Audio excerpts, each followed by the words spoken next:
Hey, my name is Chris Brennan, and you're listening to the Astrology Podcast. In this episode, we're going to be talking about the astrology of October of 2022. Joining me today are astrologers Austin Coppock and Diana Rose Harper. Welcome, both of you. Hey, Chris. Hi. Hey, so we're going to start the episode by first talking about, do a little bit of a review for about 45 minutes of some of the astrology stories in the news over the course of the past month to check in since the last time we did a forecast episode. And then after that, we're going to jump into the astrology of October. So if you want to jump ahead to that, just look for timestamps below this video on YouTube or on the astrologypodcast.com website. All right, so first, let me do a review. Before the review, let me give an overview of the astrology of October, just to give you a preview of what we're going to be talking about this month.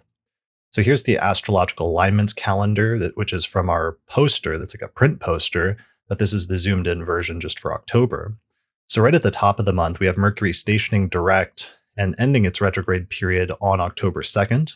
Later in the week, Pluto stations retrograde on the 8th of October. The following day, we have a full moon in Aries, followed by Mercury leaving Virgo for the final time this year and departing and moving into Libra.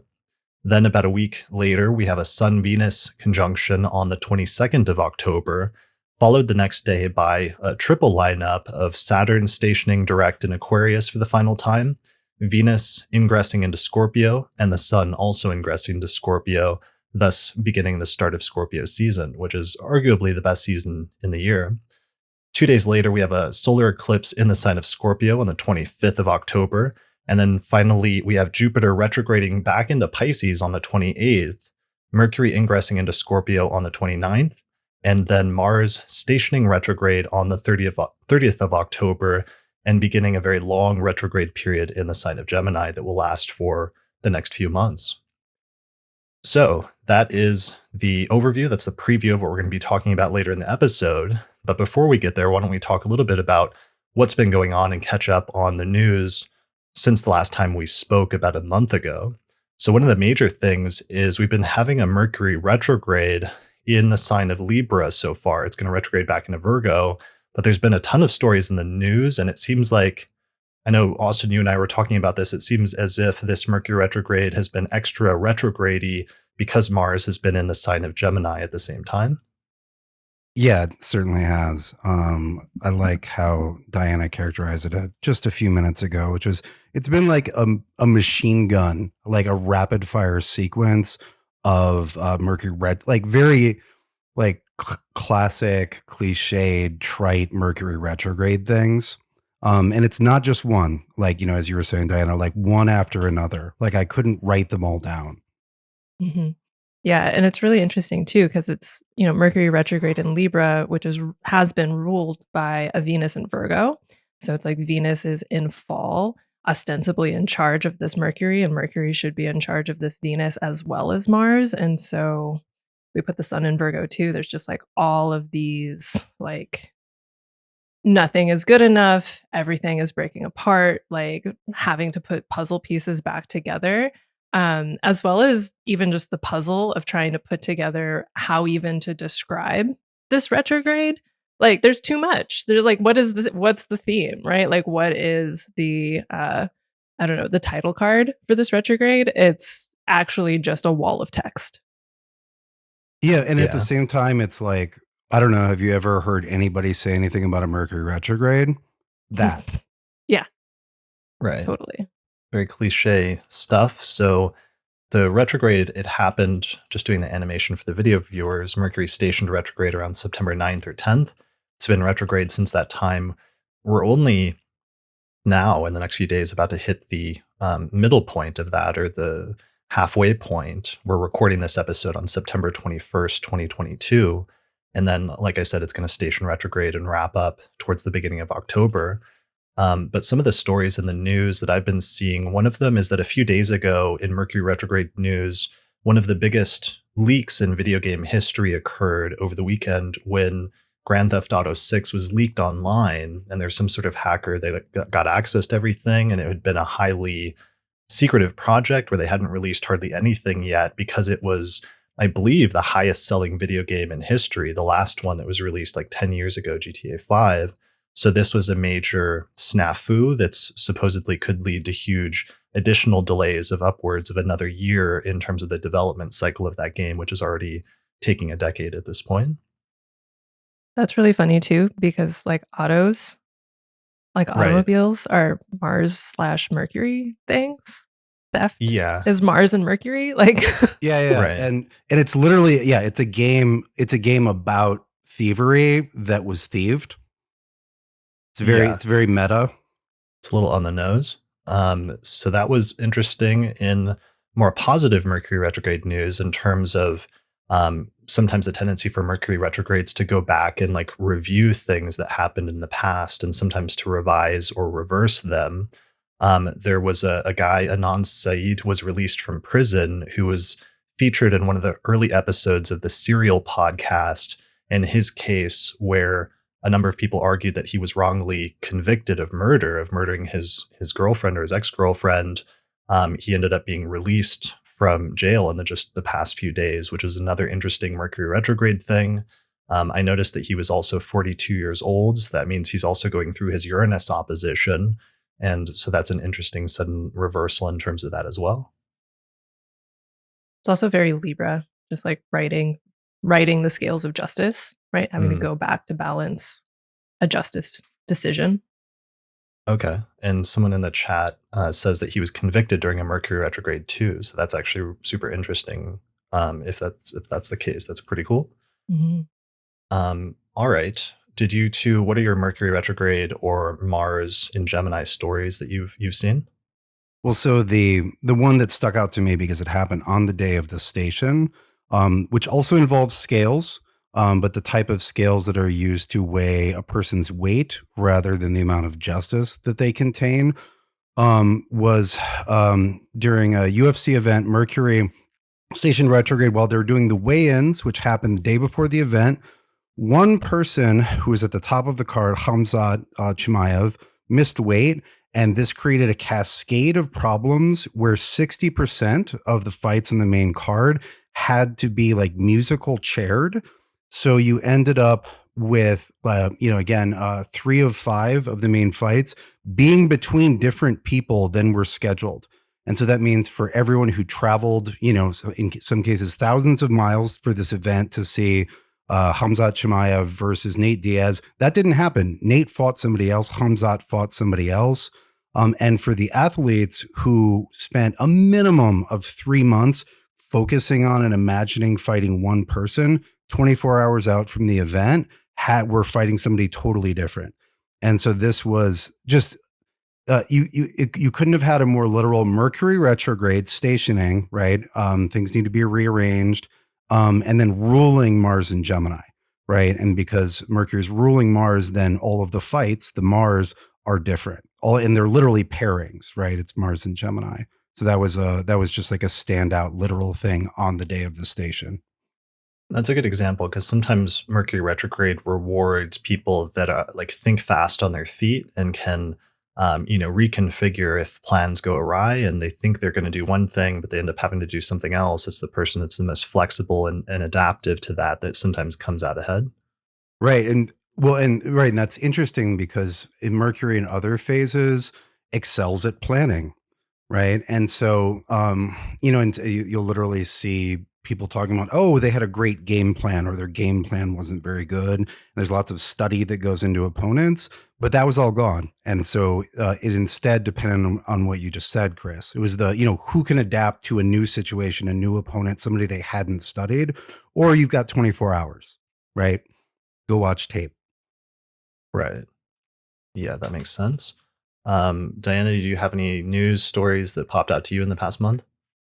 I mean, the news story that most popped out to me is actually more about the Venus-Mars square. So I don't know if we Mhm. want to go there yet. Oh, you should go there. That was a Yeah, good story. But Did it pop out? so it's just so funny. It was such an exact thing. I'm sure people saw about this, but in Oklahoma, a tractor trailer like overturned on the highway. But it wasn't just, full of like Amazon packages. It was filled with like dildos and lube. So there was just this entire collection, like a very large sex store on the highway all of a sudden. And I thought that was such a perfect like Venus Mars square situation. we bring in the Gemini, and it's like it's something that's in transit. Venus and Virgo is like, yes, I like doing things, but I like doing them in private. And Mars is like, no, you don't. Right. We're So going that was public with actually this. Yeah. that was the day of the Venus-Mars square? Yeah, that one just, I could not stop chuckling about it. It was too good. Yeah, that's super funny in terms of Oh, yeah, and it was Venus-Mars. activated by that moon that was coming in at Mars at the same time. So, Yeah. And yeah, okay, so that's and that's Saturday. That's funny. The what was I gonna say? I was just gonna say that, and that's interesting because in a lot of Hellenistic texts, especially Firmicus, whenever you have Venus Mars squares, it's all about sexual scandal, like scandalous behavior or licentious rumors, right? Which is I think nicely framed by the way you said it, which is the private becoming public. Right. Nothing wrong with having a dildo, but you probably don't want your collection strewn out and like in your driveway, right? yeah. Much I mean, it less takes a certain blocking kind the of highway. person. Not everybody is an exhibitionist. There's a reason why that's a specific niche. Right. Yeah. Yeah. That's pretty good. So that's also a little Mercury retrograde as well in terms of Mercury retrograde in Libra. All right, other news stories since we last checked in. Of course, one of the biggest news stories of the month, it was all over social media, was the death of Queen Elizabeth II, who is the longest reigning monarch, I guess, in the world up to this point. And she, of course, like most of the British royal family, has a time chart. So that was kind of interesting in terms of being able to look at her chart and some of the timing with that. And I'd used her chart in my book, and it's just kind of fascinating that she became one of the longest living monarchs with Capricorn rising and Saturn ruling the ascendant and being conjunct the degree of the midheaven there. But it's also fascinating that it's like a night chart. So there's some problems with Saturn, and Saturn sometimes functions as the most difficult planet when it's in a night chart and when it's connected with career significators and also ruling the ascendant in the first house of self. There ended up being a very large debate, like when she died, about like the royal family and like past and current injustices involving colonialism and all sorts of things like that. And I mentioned that because it's also kind of tied in with the Mercury retrograde, because since she had Capricorn rising, Libra was her 10th whole sign house, and she died just like a day or two before Mercury stationed retrograde right up there in the 10th house. So there's this interesting like reversal in terms of what the dialogue was initially versus like it kind of getting flipped and the dialogue going in a different direction than some people expected. And then that in and of itself causing a lot of discussion and controversy. I also find it really interesting that transiting Saturn is hanging around that Mars-Jupiter conjunction in Aquarius, which is square that natal Saturn midheaven situation, and all of these questions around what's the worldview that allows for monarchy, and is that a worldview we're still in? Yeah, Okay, so for sure. this sounds a little bit flippant, and I actually don't mean it that way, but it is interesting that the world's most famous living monarch up till a couple weeks ago passes and makes people think about monarchy at the same time as the new Game of Thrones spinoff has been airing, which is literally about like an incestuous monarchy that has fallen by the time the main show begins. Like you're looking back at like that dynasty is done with, and so you're checking in with them before the fall. And so there's an inherently critical lens on that dynasty. It's also Yeah. interesting thinking about House of the Dragon and how with the British monarchy, there was already a precedent for a queen. But in the Targaryen dynasty, there's like the rejection of the possibility of a queen and how that creates tension. It's just interesting to think about what even allowed Elizabeth II's reign to happen. Right. Elizabeth In the contrast. First, definitely. Yeah, Where it Elizabeth was- I, but also Elizabeth II. Yeah. Just like the. Yeah. Mhm. Well, and there was Nick, a couple months ago, Nick had, I don't even remember, maybe it was the Saturn-Uranus square that he was associating with, but he was talking about the fall of very prominent like women leaders being associated. He found that historically with the Saturn-Uranus square. Chris, am I remembering that correctly? Yeah, something like that. Yeah. And I mean, yeah, I don't know. Is this a fall? It's certainly like a fall from life. But I don't know. There's at least a resonance with that. Mhm. And Saturn Uranus are kicking right now. And I think that's a really excellent point because this is like the month that Saturn Uranus, that square gets the closest again that it's going to get in this year, in this cycle that we've been having those Saturn Uranus squares. And one of the recurring things that we keep talking about as that's become our main phrase or keyword for that is something that is like established, that's always been around, that you just take for granted. Suddenly, the foundations of that like crumbling and that thing disappearing.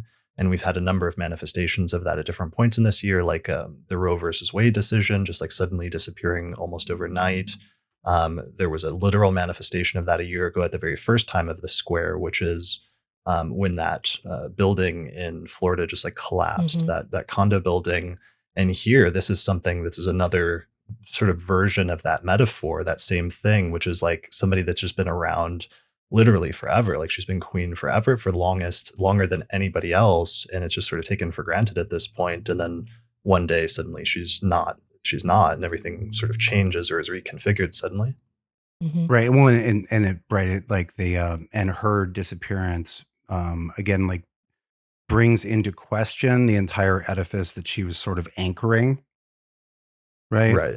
And that's Sure. often, if we're talking about like Saturn Uranus, right? There's, it's hard not to think of it as a stress test, right? Because when something has deep structural flaws, when you give it a little bit of a shake or a wiggle, it just crumbles, right? Other things remain fine, but they might look equally sturdy before you give them a shake, but often there's like a linchpin or a keystone, and with human structures, like a royal family or the idea of a dynasty, you often have a figure or a person who is that like keystone, which makes the arch stable, right? Or the cornerstone, which holds up the structural integrity of the building. Yeah. Yeah, for sure.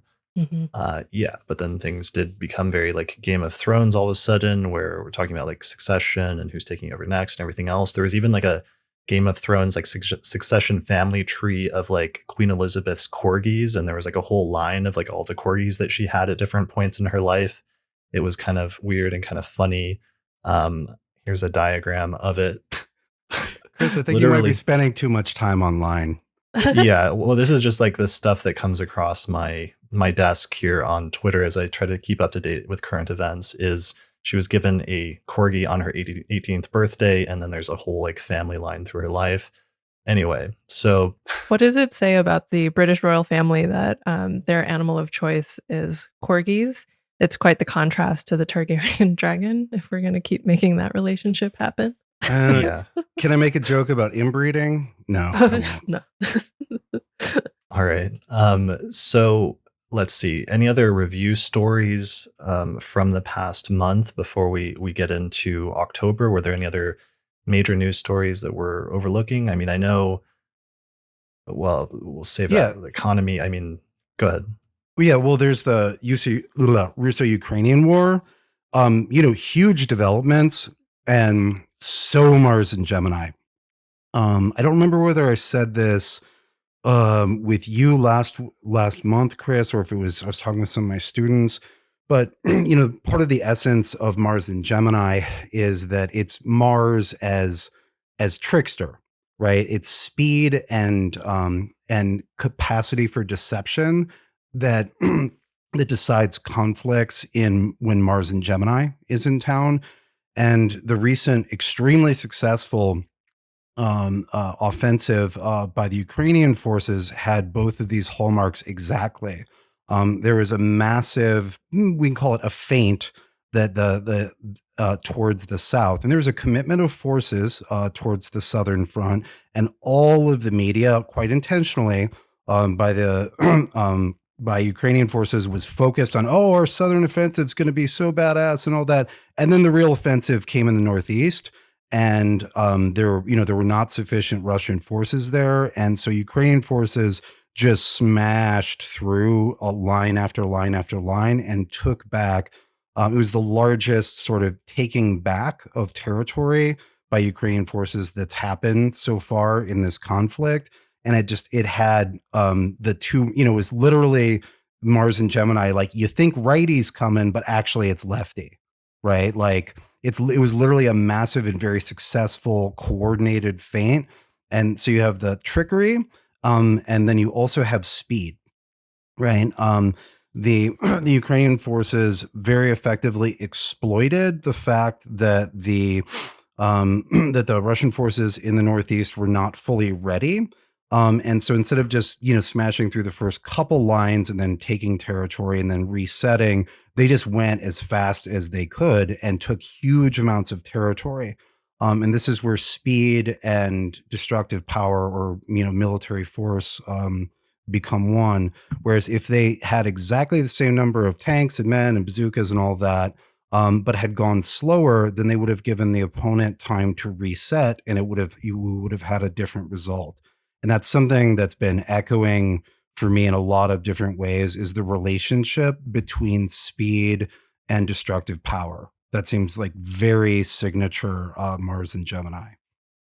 Yeah. Well, and then, shortly recently in the past couple of days, then Putin has now mobilizing the country of Russia for a much larger war. So one of the tricky things about that, and what you were just mentioning, is the fact that Mars is in its shadow period right now, but it's going to retrograde at the end of October, and it's going to come back to these degrees. So some of the actions and the events that have happened now in September are going to be revisited in the future as Mars does a U-turn and like comes back to see what the ramifications are of some of those actions from the past. 100%, right? Because it looks, if you would like the Ukrainians to retake their land, which I do, it looks good. You're like, oh, that's great. But it would be extremely naive to say, okay, well, now the tide is turned, and now it's going to go this way. When we know Mars is, right, not only going to revisit this same degree, but twice, Mhm. right? Like, it's literally going to go back over this twice. So it's like, oh, good, nice, nice move, but like dot dot dot. Like, there's obvious Mars obviously has much more. There's much more to come in exactly the same area. Mhm. It's a first pass, but it's far from the only pass. Yeah. And that's one of the hallmarks of all retrogrades is returning back to something. Sometimes with Mercury retrogrades, sometimes it's returning back to, paperwork, or in the instance of that guy that was freed from jail, like the reversal of a decision. But when it comes to Mars, sometimes that can be returning back to, aggression, or acts of war or things like that. And so we'll see how that develops over the course of this winter as Mars turns retrograde at the end of October and then returns. Other news: in Mexico on September 19th, there was a major earthquake. And interestingly, it took place on the anniversary, the exact same day, of two other major earthquakes, one from 1985 and one from 2017. So there's something going on there in terms of the astrology and in terms of that date. One of the most regular things in terms of dates is the sun will return back to the exact position that it was on certain days of the year in 12-month increments. So it's possible that like the sun is hitting something in some underlying birth chart for Mexico. I don't know if either of you looked into that to see what's going on there. I No, I am haven't. looking to see if there's a chart right now. Are you looking for a chart for Mexico, or are you looking for a chart for those specific events? I'm looking at a chart for Mexico. Okay, so and again, this is just on the fly. It's giving the solar return for September 16th, 1810, or that's where it's giving the Mm. nation's birth. So that it's shortly after the solar return. Okay. So, yeah, I mean, so that's a whole thing, but that's sometimes an interesting question where sometimes people have things like that of certain anniversaries where certain either positive or negative repetitions happen in their life, or just certain dates that for some reason, even certain parts of the year, like there's some people that have like a really difficult time in like early August, or there's other people that have a really positive time, around other parts of the year, certain months. And it's always interesting to track that and see what the reason for that is in a given either birth chart especially, but also sometimes in inception charts or other mundane charts? Yeah, definitely. My so my dad some years ago said to me like, "Well, Os, I'm not sure about all this astrology stuff, but I can tell you that almost all of the important things that have ever happened to me are like end of May and then on into June." And he has Mm. 5 planets in Gemini. Oh, wow. So, right, that's Mm. the sun hitting more than half of the chart every year. I was like, "Yeah, Dad, because you got you got your moon and your Saturn and your Uranus and the Mercury Right. and the Venus." But yeah, that like that's something you can note even without a chart. One thing that I am noticing as I just stacked these 3 September 19ths, is that for the first 2, Mars is in Virgo, and then for this last one, Mars is in Gemini, basically aspecting that same place in Virgo. Hmm. Okay. So something sensitive in mutable signs then. Mhm. Nice. Okay. But that's just a quick Interesting. glance. Yeah. Yeah. Well, I hope everyone's okay there. All right. Other news stories. The only other news story is I saw this thing as part of the ongoing Jupiter-Neptune conjunction, which happened really earlier this year in Pisces, but there was some important stuff that we knew was started back then, but we couldn't fully see it yet. But I'm starting to see the emergence more and more of the importance of these artificially generated images and different websites that are being set up for this. But there was this one news story really recently, it was in Ars Technica, and the title was "Artists Begin Selling AI-Generated Artwork on Stock Photography Sites."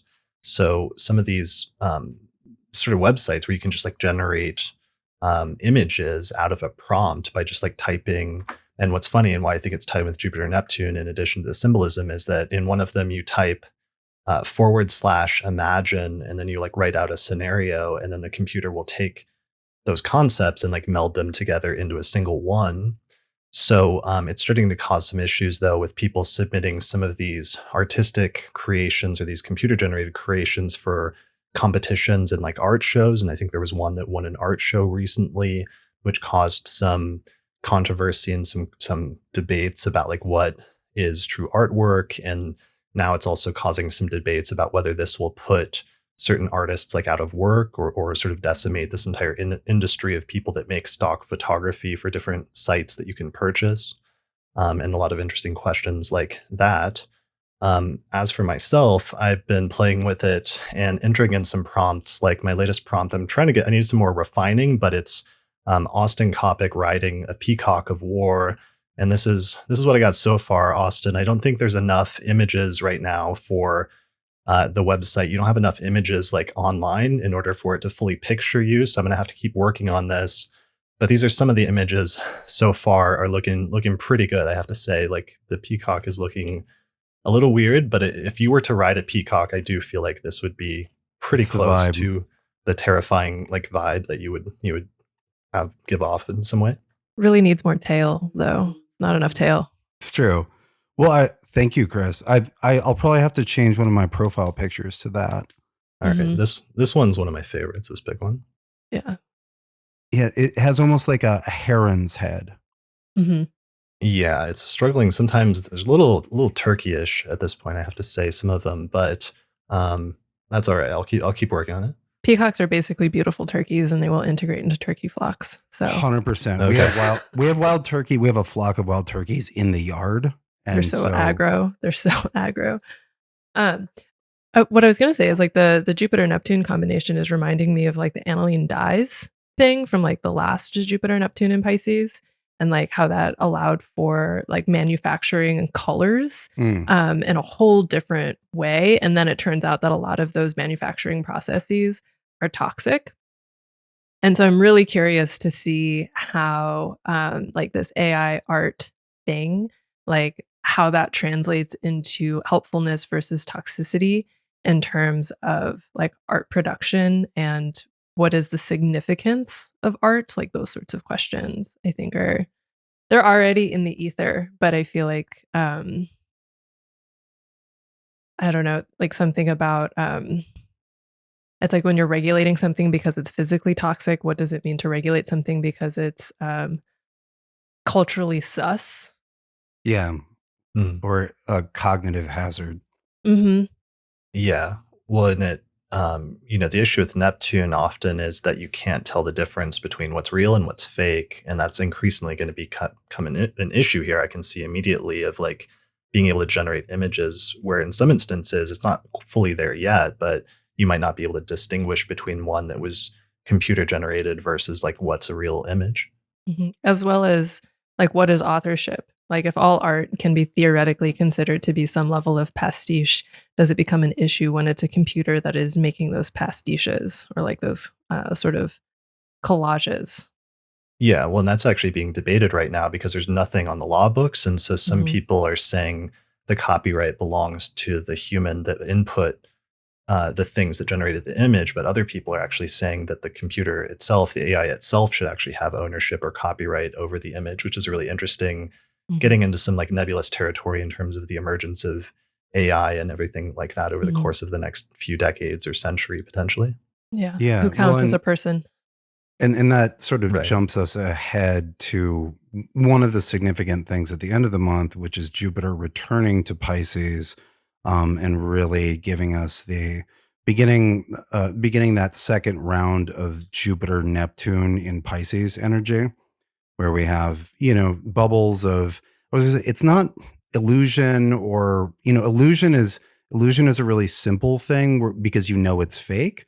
It's with Neptune you're really riding the line, right? Like, is it art or isn't it? I don't know. As an aesthetic object, Hmm. it's an aesthetic object, right? Is it this, is it that? Like, Neptune's really that undecided place.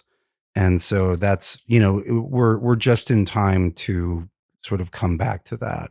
That surreality. I really liked Lisa Scheim tweeted something about hopium as like a portmanteau for the Jupiter Neptune like re-entering into co-presence. Um, like both, I feel like that's applicable to this like AI art. Like a lot of people are really excited about it, but also a whole bunch of other things where it's just like if we think enough positive thoughts, maybe it'll be amazing, kind of thing. Right, where Right. hopium bleeds into copium. Yeah, yeah. And it's funny because there's a bunch of like painters and artists that are like terrified of it, of Mhm. just like the potential for it at the same time.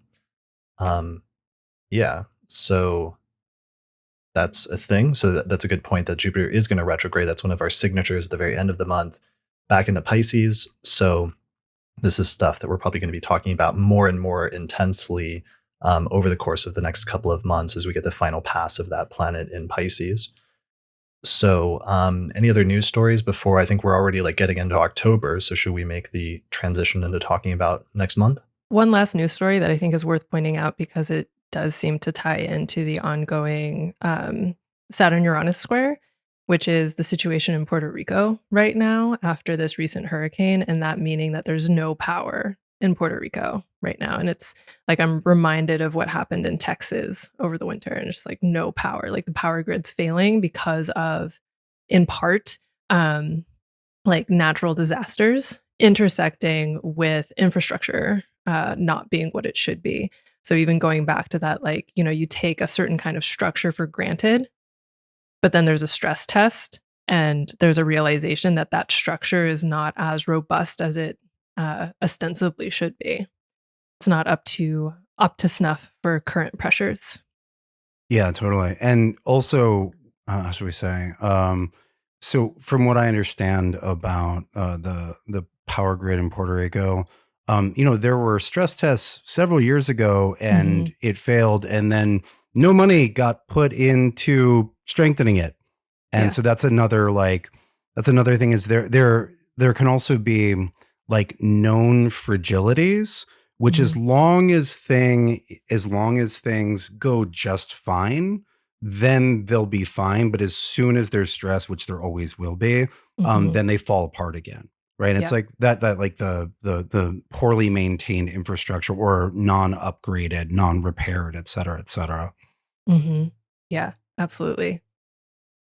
It's just it's heartbreaking uh, to see like the consequences of not getting. I always forget. Am I allowed to cuss on this? Go nuts. Okay. Yeah, it was just like not getting shit together. And like kind of murderous negligence as far as I'm concerned. Good Yeah. phrase.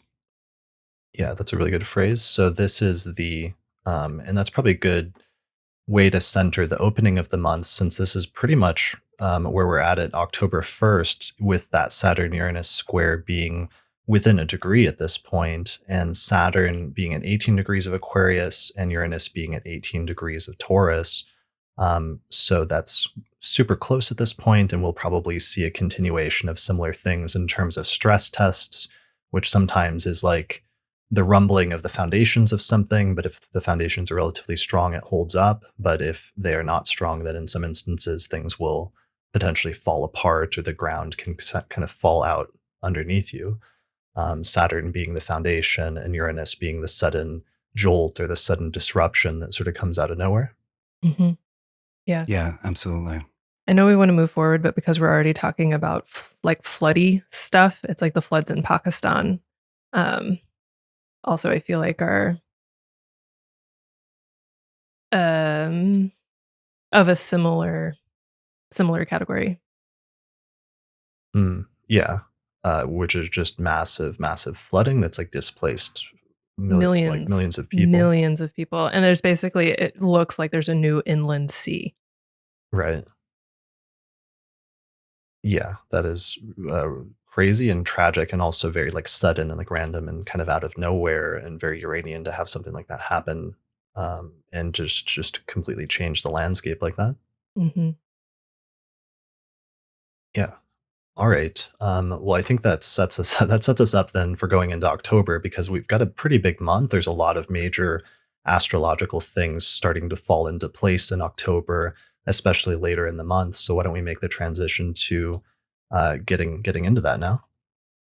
All right. So really quickly here again, for the video viewers, is the calendar, and we're going to start out talking about at the beginning of the month the thing that happens right away on the very second day of October, which is Mercury has retrograded back into Virgo, and it will station direct on October 2nd at about 24 degrees of Virgo. And this is an interesting placement, of course, because this is almost within a degree exactly opposite to Neptune now, which is at 23 degrees of Pisces. So we open the month with Mercury stationing direct in Virgo, which is normally supposed to be sort of a clarifying or moving forward or grounding type in terms of communications energy. But for some reason, we have this mysterious, elusive kind of energy opposing Mercury at the same time.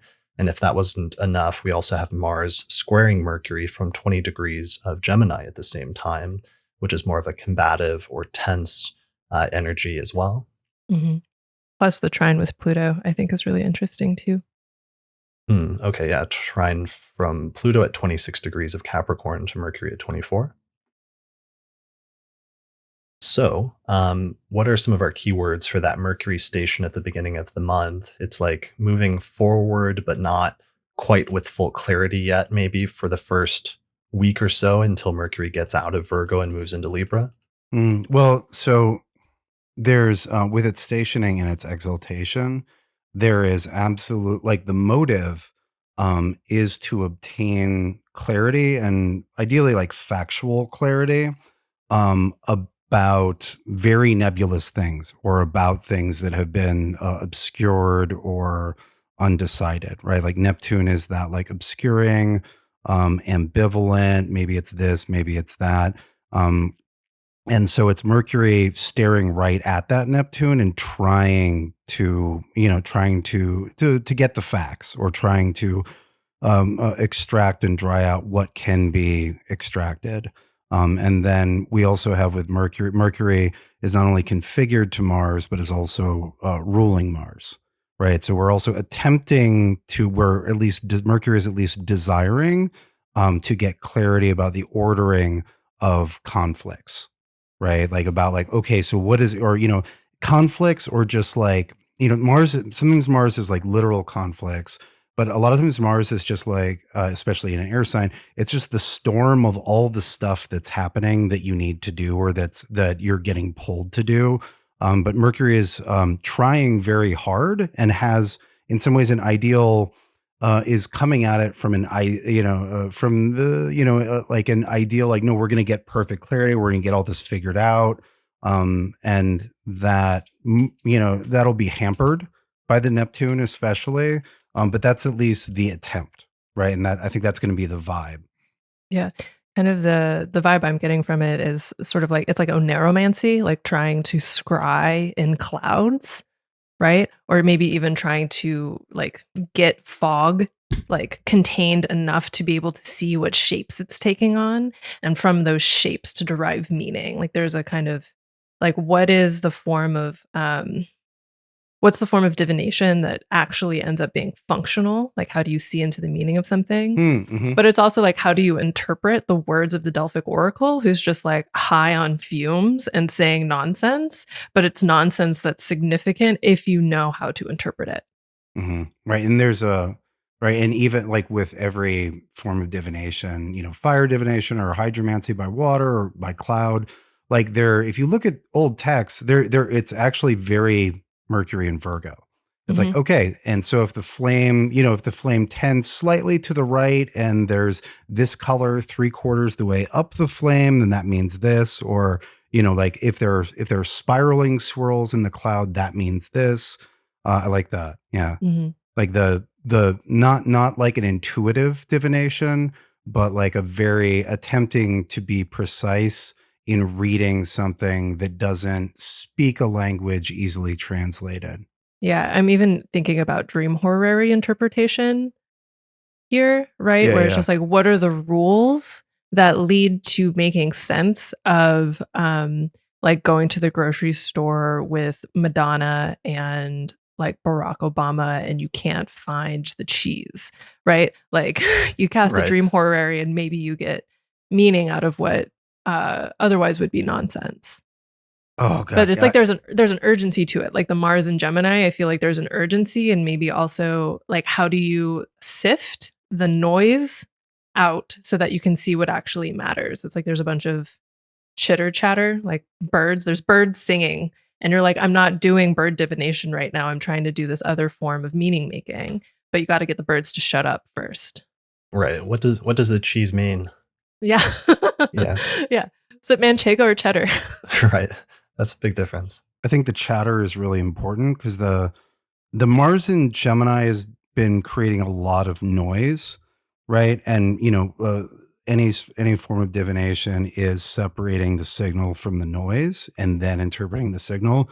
And in a weirdly on the nose way, I've been having Mars has been in my 12th in Gemini, and so I've been having just garbage dreams where it's just all noise. Sometimes it's entertaining noise, and I wake up, I'm like, okay, this doesn't mean anything. Um, yeah, I had a dream, I think right after Mars entered Gemini, that Kate had sent out like a panicked bulletin to her mailing list because she was really concerned about the dervish community within astrologers, and then had like this sort of sad retrospective of astrologers, like a almost a Sally Struthers thing. And I was like, what is Kate doing? What's going on with the dervish community within astrology? And I was like, what does that mean? I was like, I don't know. I think it's literally just Mercury or Mars and Gemini noise. No offense, to any astrologers who are dervishes. It just, strange. And all I could get from that, I was like, oh, I think I'm just picking up Mars and Gemini. Like, the notable practice of a dervish is to spin, right? And that's so Mars and Gemini, that spinning the air to the point that it's destructive, right? Like that's what hurricanes are, that's what tornadoes are, like to get air to its optimal destructive, or in the case of like the dervish practice, like optimally spiritual, right? Where you've got one point of stillness in the middle of it. But otherwise, like air, when you spin it, it becomes destructive, right? This was reminding me of what we were talking about earlier, like before we started recording, of Um, Once you get enough movement or enough potency, enough noise, then stillness can kind of come in. I'm even thinking about like white noise machines.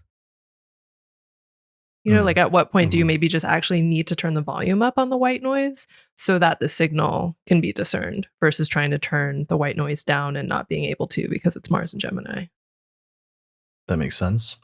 So speaking of that, and Mercury stationing direct in Virgo, I just released the Virgo episode in my series on the signs of the zodiac yesterday, and that might be a good occasion to just mention really briefly, since Mercury is going to be in Virgo in this first week of the month, what are some of the significations that the two of you are keywords that each of you associate with Virgo? Pens, Pens, penmanship, or just notebooks. pens? Yeah. Okay. Yes. Writing. Writing. I remember, I feel like this was a few years ago during Mercury and Virgo, like everybody was sharing little videos of how they write the glyphs on Oh yeah. Twitter, right? Like that feels like a very Virgo thing. Mhm. Um, Discernment, um, spreadsheets.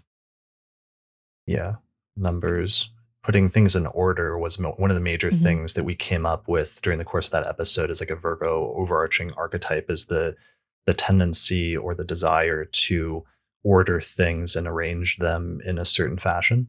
mhm, Yeah. I think in terms of thinking about the world, Mercury and Virgo is especially in this configuration, is a strong call to return to what facts you have and to abandon the narratives, at least temporarily, and go mm, back to the facts and then see what patterns are there rather than just assuming, rather than just like throwing the little fact pebbles into, like a water bucket of narrative, but like mhm, drying it all out and be like, okay, what is the actual pattern between mhm. all these things before reconstituting a narrative? Yeah, I feel like there's something about, seeing the structure that's there rather than imposing structure upon something that might not be ready to be structured yet. Yeah. Um, and I'm reminded, Cam Allen at NORWAC this year presented a lecture on embodied astrology, and one of the things that I really liked that he shared, it resonates with something I talk about with my Virgo clients or Virgo risings especially, which is like Virgo's push towards perfection, which in a less useful form is attempting to create perfection, but in a more useful form is attempting to perceive the perfection that is already there and allow that perfection to come through. So it's like really good editing is not about changing everything that's been written, but allowing the sharp part of what's written to really sing, right? Um, and so, especially thinking about this period of Virgo, like Mercury in Virgo opposite Neptune, it's like this seems imperfect. It feels intangible. It's not coherent enough, but can I see the way in which this has purpose and function in its own way? And then can I apply that? Can I enact that maybe through Mars um, in potentially quite profound ways if we look at the trine to Pluto? Mm. Yeah, because there's a depth and, like you said, like a profundity to that trine with Pluto and Mercury. Hmm. Yeah. Yeah, there's it makes me think of the subtractive method of working in sculpture, where Hmm. you're like, oh, this stone wants to look like an elephant, Hmm. and so you remove everything that's keeping it from perfectly resembling an elephant. Yeah. There's this, I'm going to have to send you a link or something later, but there's this incredible wood carver on, I know him from Instagram, but he makes these like epic wooden spoons. They're just, they're amazing, but he'll talk about wood carving. It's just like this one wanted to be, three foxes leaping around each other. And his job was just to remove the wood that was in the way of the foxes. I Nice. love that because that's such a I was watching somebody who used like a chainsaw recently to like carve out in a log like a sloth or something, and Mm, there's no really like rooms for mistakes with that because you just have like what you work with and you start cutting things away from it. But if you kind of like mess up, you can't like go back or like erase it or something like that, or it's kind of hard to. that's the Mars and Gemini there. It's like how do you maybe we can even think about the Saturn trine to Mars. within that little configuration Mm. of, Saturn's like, cool your jets, but here's your chainsaw. That's yeah. So this makes me think of a friend that I had back in college who had a lot of Virgo placements and who I worked with on the school paper. He was the layout editor, and he was let's just say perfectionistic to the point that it took him 4 times as long as it should have to lay out the paper. And I was sort of making fun of him because he also liked carpentry, and I was talking about like him sanding a table leg, and it just wasn't right, and it wasn't right, and just sanding it until it broke. And he like kind of blushed and looked sheepish, and he's like, "I've actually done that." Right. So the subtractive method has its own dangers. Yeah. Speaking of subtractive method, I had this like period I forgot to mention in the last forecast when like Mars was going through my fourth, and I just had this sudden urge to just like get rid of a bunch of things that were kind of cluttering up my home and living situation. And it was a really distinct, vivid example of the positive function of Mars sometimes in subtracting or taking away things, but how that can sometimes be a necessary process, the cutting away or the getting rid of, or sometimes even like the burning away of things, as like a almost like purifying or simplifying process. So that might be good to keep in mind because there's going to be some of that tendency here. We're talking a lot about the Mars Neptune opposition, and Mercury is going to want to be moving forward and trying to fix or rectify some things where there were potential issues or where things may have gone awry with certain projects. It's still going to be moving slow for the first week, so that might be a slow process moving forward, and there may be some nebulousness to it. But you also have that Mars element, so we have to bring in also the potential for some conflict or some stresses or tensions as part of that process at the same time that are being imposed on Mercury in some way. And sometimes that can be kind of or it seems like that can be kind of a stressful process for that first week until Mercury gets clear of Virgo and moves into Libra. Okay, well, if we're doing this sort of subtractive method with a chainsaw, Mercury Mars, we're doing that in the Neptune cloud, right? Mhm. And Right. chainsaws and Neptune are not the best combination. Yeah, it's like putting a blindfold on and then wielding a chainsaw. Yeah, and so in the comments, Timothy cited the old axiom: measure twice, cut once. I think Mm. that's Mhm. exactly it. Mhm. Yeah. I was gonna say the image that was coming to mind while you were speaking, Chris, is, like, trying to weed or, like, take down a tree from a bog, right? Like, trying to remove a dead tree from, like, a swamp, but it's, like, really mucky, and there's Mm. also lots of mosquitoes. Like, Right. how do you get through that kind of frustration? Like, Mm. that's like, the mosquitoes being Mars and Gemini, like, "Get the fuck out of my way. I'm trying to do something here," and also you couldn't be doing it faster because, like, the mud is sucking at your boots. Yeah, exactly. And sometimes you just have to go at that pace and take Mhm. one step at a time and deal with the stings of the little things that are coming up, trying to, attack you or slow you down in the process, which could be mosquitoes or it could be like people or comments or like social media or something like that. Because Texts. there's yeah, texts or tech issues. Because especially the Mercury and Gemini and some of the significations, we've started to see some of that coming up as Mars has been moving it through its shadow, which had actually just started. It went into on September 3rd when it passed over 8 degrees of Gemini, because that's the degree that it will later retrograde back to. And I actually had a graphic I wanted to show for that, which just shows the pre retrograde shadow dates once it passed 8 degrees of Gemini in early September.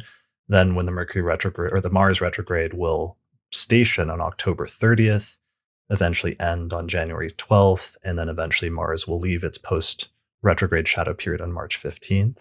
So it's just this whole process, but this process really ramps up this month. And some of the Mars in Gemini significations that we've been seeing over the past month since early September are probably going to only become more prominent here in the near future.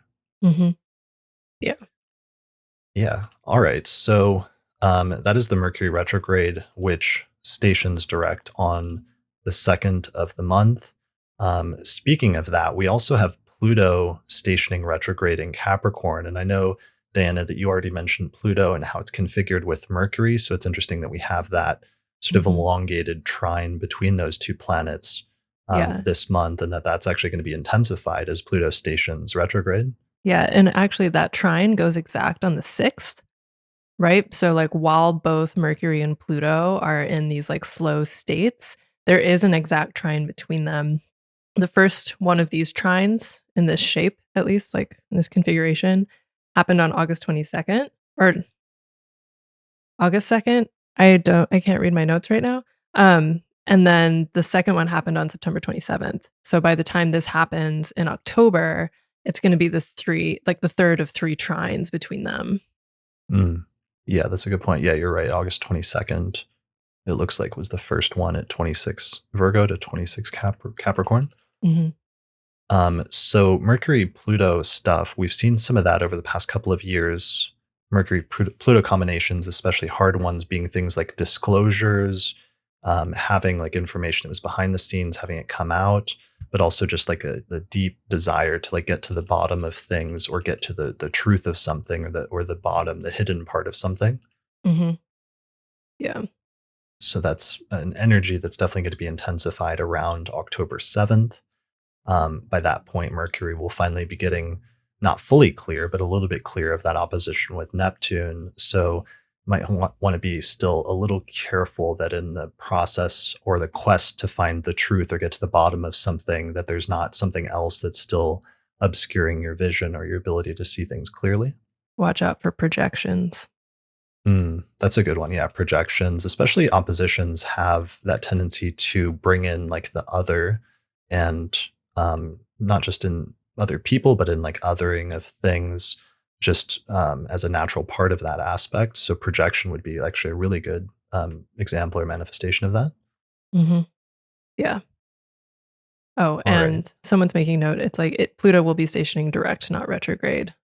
Oh, right. Yeah, of course. I was actually wondering about that in the graphic because I know just did the electional charts for next year, and Pluto's going to be in Aquarius early next year, and that's a huge, huge shift. But that Mhm. means, yeah, that makes sense. So this is the final station, at least before it moves into Aquarius early next year.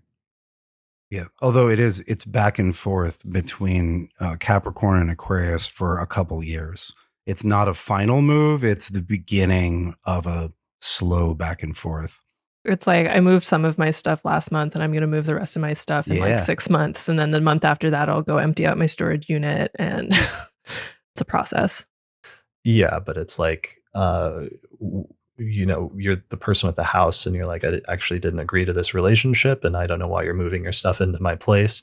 That's me with Aquarius rising and Pluto, like saying they're moving their stuff in over the next 2 decades. You can handle it, Chris.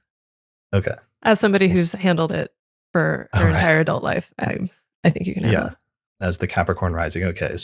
All right. I'll Oh, give you a Chris, break. you're just gonna become goth. Right. it. Become. Yeah. Yeah. You're gonna have like the coal black eye makeup, and Start wearing corpse paint. yeah, you'll get paler. Mhm. Yeah. So you're saying my usual like effervescent self and personality, that I'm gonna have to tone that down a little bit for the next decade. You might switch from champagne to, like, Fernet, you know? Mm, all right. I'll see what I can do. So, This- going you have another I mean, joke? Astro Goth seems like a legitimate like subculture of goth. I mean, there are like 10 different kinds. I feel like Astro Goth is really waiting for you, Chris. Yeah. I mean, I've been Yeah. Astro Goth on the inside the whole time, but On the inside. Yeah. Yeah, that's you true. know, it leaks out sometimes. But I mean, the peacocks behind you have definitely like lightened the mood over the past month or two. I have to say that. I'm trying to throw people off the trail. All right. So going back to the calendar, let's talk about our first lunation of the month, which is this full moon in the sign of Aries, which takes place on the 9th of October. So let me show the chart for that. There it is. The sun will be at about 16 degrees of Libra, and the moon will oppose it from 16 degrees of Aries. And one of the interesting things about this full moon is it's going to be one of the last full moons um, in Aries that isn't an eclipse for a while, because we're going to start switching over next year. The nodes are going to shift into Libra and Aries, and we're going to start getting eclipses in that axis like pretty quick here, which is kind of surprising how soon that's coming up. Yeah, it's actually really cool. In Aries season, there's an uneclipsed new moon in Aries, and then there's an eclipsed new moon in Aries, and it's all in the same Aries season. Like, Mm, that's really cool. that's in the future, but yeah, I'm actually really excited about it. So, Yeah. So we'll get a double lunation in that month, and then mhm, one of them is going to be an eclipse. yeah. Wild. Okay. So this one, before we get into eclipses, I mean, it's got some nice benefic action going on. Venus is right there at 13 degrees of Libra, conjoining the sun at 16, and Jupiter's still co-present with the moon in the sign of Aries at 1 degree of Aries. So that's a little positive in terms of lunations compared to some of the other more heavy lunations this year, or even the ones later this month, and especially in November, where we've got much more either outer planet action with Uranus going on, or like hard aspect with Mars and Saturn and different things like that. Mhm. This one is also interesting because not only is it an aspectual relationship with Venus and Jupiter, it's also an aspect to Saturn and Mars. Like it splits the trine between them. So it's Mm. sextile both malefics. Yeah, so it's got flowing aspects of a sextile with Saturn and a sextile with Mars, and the full moon is actually ruled by that Mars, which is slowing down at this point to station retrograde in Gemini at the end of the month. Mhm. So, how do you feel about this lunation, Austin? Are you feeling positive things? It's looking a little bit light compared to other ones this year. Yeah, I mean that's about as good as we're going to get for the rest of this year, or better than we're going to get. Yeah, the moon and the sun both being co-present with benefics is really nice. And we should maybe talk a little bit about Venus and the sun as a separate topic because they travel Mhm. together for most of the month.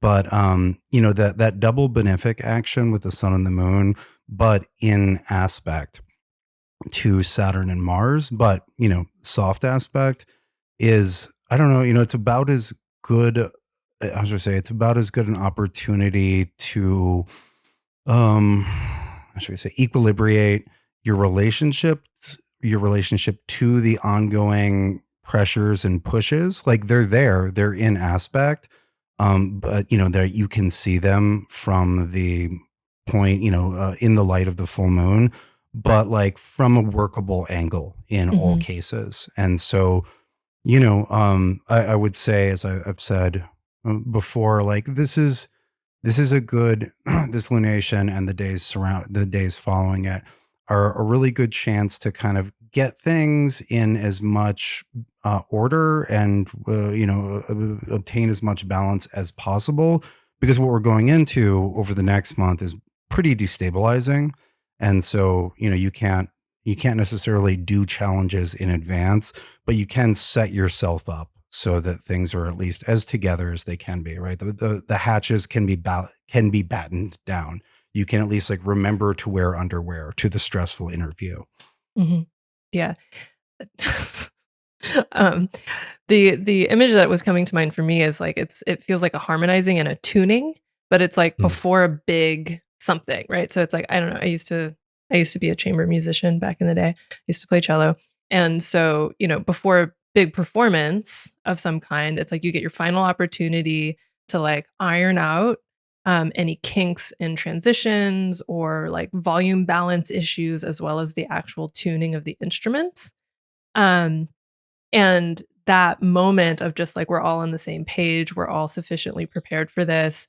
Also, like, what if one of our strings breaks or somebody's bow like dissolves, right? Like, you know, that's always a possibility, but this is like that tuning moment. And maybe, you know, it's like looking at the upcoming eclipse season. Part of that preparation is having the backup bow, having backup strings, maybe even having a backup instrument. Um, so that whenever you get to like the wedding venue, you're not completely fucked. It's a really good image. Yeah. One of the things, since this is a full moon in Aries that we've talked about a lot this year, and that I've seen come more to the forefront with Aries, is just speed and quickness and a desire for things to move fast and be to like straight and to the point, somewhat to the point, sometimes to the extent of being like overly abrupt or being sort of coarse or other keywords like that. But having a full moon where things are kind of culminating and the moon is reaching the peak of its light in Aries just reminds me of that idea of things, the pace of things quickening up and starting to move faster at this point from October 9th forward. Yeah, and I think it's for those whose spirits have been diminished by recent months or recent years. It's with that the moon there in the middle decan with Jupiter in the same sign. There's really a sort of courageous and upright and I don't know, virile or energized sort of quality to it. Like it's energized, but in a very upright, like you can do this and you can do this in a way that accords with your ideals. That middle decan of Aries, you can see a face of that in the Three of Wands, which is you see the back of the person holding the wand, like looking out. And it has to do with doing things in a way that you'll be proud of and in a way that inspires others, but through example rather than through words. And I don't know, I think a little shot of that might be nice. Because one of the things that I wanted to talk about with this month, that's really a lot of the month that this full moon pings and intrudes upon in a good way, is that we have a lot of air. Like there's a very strong elemental dominance of air throughout much of the month. We have Venus and the Sun for the first 3 weeks in Libra. Mars is in Gemini the whole time. Saturn's in Aquarius the whole time. And I believe it's the day after the full moon, we get Mercury in Libra. And so we have a minimum of 4 of the 7 visible planets. And then the moon, whenever it's in an air sign, that brings it to 5 out of 7. And then when Mercury is in Libra and the moon's in an air sign, then it's 6 out of 7 visible planets in air signs.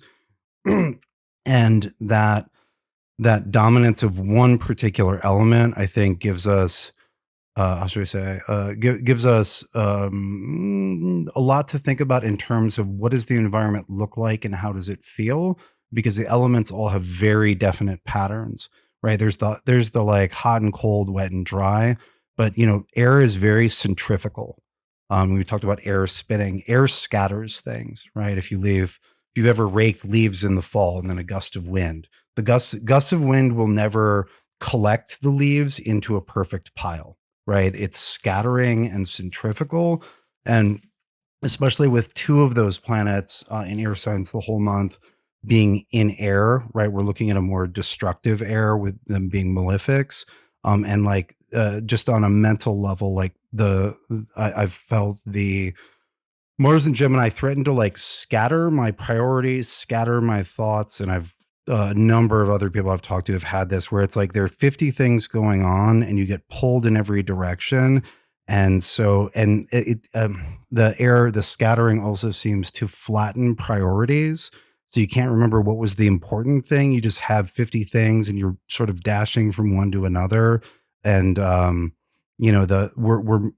we're going in October is just more and more of that. Right. And so navigating this like high wind, gusty environment seems like an important thing to contemplate. Yeah. And this is actually reminding me, one of the cool things about Libra season this year, kind of like Aries season next year, is bookended by 2 new moons. This Libra season is bookended by cazimis, right? So it begins with a Mercury cazimi, which if you're listening to the recording, it already happened probably. It's about to happen if you're watching this live. Um, and then the end of Libra season is that Sun Venus cazimi. And so thinking about the air dominance, but also thinking about that weight, that solar purification weight in Libra specifically, I think is really interesting in terms of like not just dispersal as in like things are scattered, but also dispersal in terms of hierarchies being like flattened, like you just said. It's like what is actually important in terms of a priority structure. But also maybe that's a worthwhile thing to be exploring if the things that have been priorities aren't genuine priorities, if we're thinking about it from the perspective of Libra. Yeah, Mm, I'm so glad you brought up the cazimis because that ties back into what we were talking about at the beginning, which is so you have rotating air which Mhm. scatters and destroys, but then you have the calm center. Mhm. That's exactly what a cazimi is, a planet exactly conjunct the sun. Like it's a calm moment. Whether Mhm. it's in the middle of a retrograde or direct, it's still like a moment of deep centeredness for that planet. yeah. So this brings up so there's going to be a tonal change later in the month when the Sun and Venus pretty much simultaneously move into the sign of Scorpio on the 23rd. And that's when the month shifts and gets a lot more heavy around that time, that weekend. But before that time, we have the Sun and Venus transiting through the sign of Libra together and a pretty heavy, like Libra energy for most of the first 3/4 of the month, the first half of the month up to that point. So I wanted to ask both of you about some significations for Libra. On the recent Virgo episode, one of the contrasts we came up with between Virgo versus Libra energy was the different choice of styles between Virgo energy is more like, people that arrange their bookshelves according to um, subject or like the Dewey Decimal System or author or something, some sort of like rational ordering system like that versus I recently saw somebody's library where they arranged it according to just like color and just the color of the book shelves or the book covers themselves so that there wasn't like a informational sort of desire to organize things, but instead it was organized according to the aesthetics of how it looked basically. And I think that's a very like Libra energy type thing. Yeah, and I would add that I think that Libra will leave the ordering of the books on the bookshelf to Virgo, but instead be much more concerned about where the bookshelf is relative to the desk and relative to the door and relative to the lamp and like what the relationship between all of those things and how that creates the room. Mhm. Mm, Yeah, spatial relationship is one of the things I definitely think about with Libra because, like, we're thinking about air, but we're also thinking about, I mean, it's like balance is like the default keyword, but that's literally what it's about. It's like, does this have a balanced appearance? Like, is this going to be sufficiently cohesive for all of the parts that are playing into creating the whatever it is to do that in a way that is pleasing? Right? mm, So, one of the things I think about Libra is constellations, right? Where, we have Leo and it's so much of the focus is on the individual star.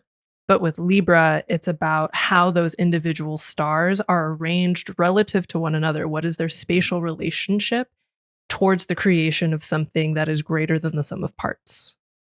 Yeah, it's definitely like gestalts or wholes.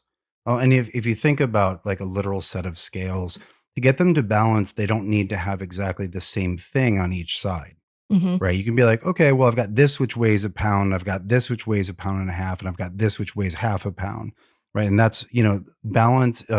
Gemini is more interested in symmetry, whereas Libra is more interested in balanced asymmetry. Hmm. Like perfect symmetry is actually not what Libra is going for, but it's a balance of asymmetrical elements. Yeah, that's how I chose the art that is behind me on the wall. Things aren't identical, but they're balanced. Yeah, yeah, yeah. mm, Oh, I nice. would also add just that balance is an or is a static state. But how should I say, in a dynamic world, it never holds. And that Libra is more interested and spends much more time engaged in balancing as a verb, Mhm. where it's like, okay, so this other life through another item on one side. What can I do to rebalance it? That's an ongoing engaged process Mm. rather than just like you get it balanced and there it is. Right. It Mm, reminds me of, Libra is cardinal, so it's like the enacting of balance. It's not the fixity, and it's also not the um it's not mutable in the sense of like wishy-washy, which I think is one of the stereotypes that Libra gets. It's not wishy-washy from the perspective of can't make up its mind.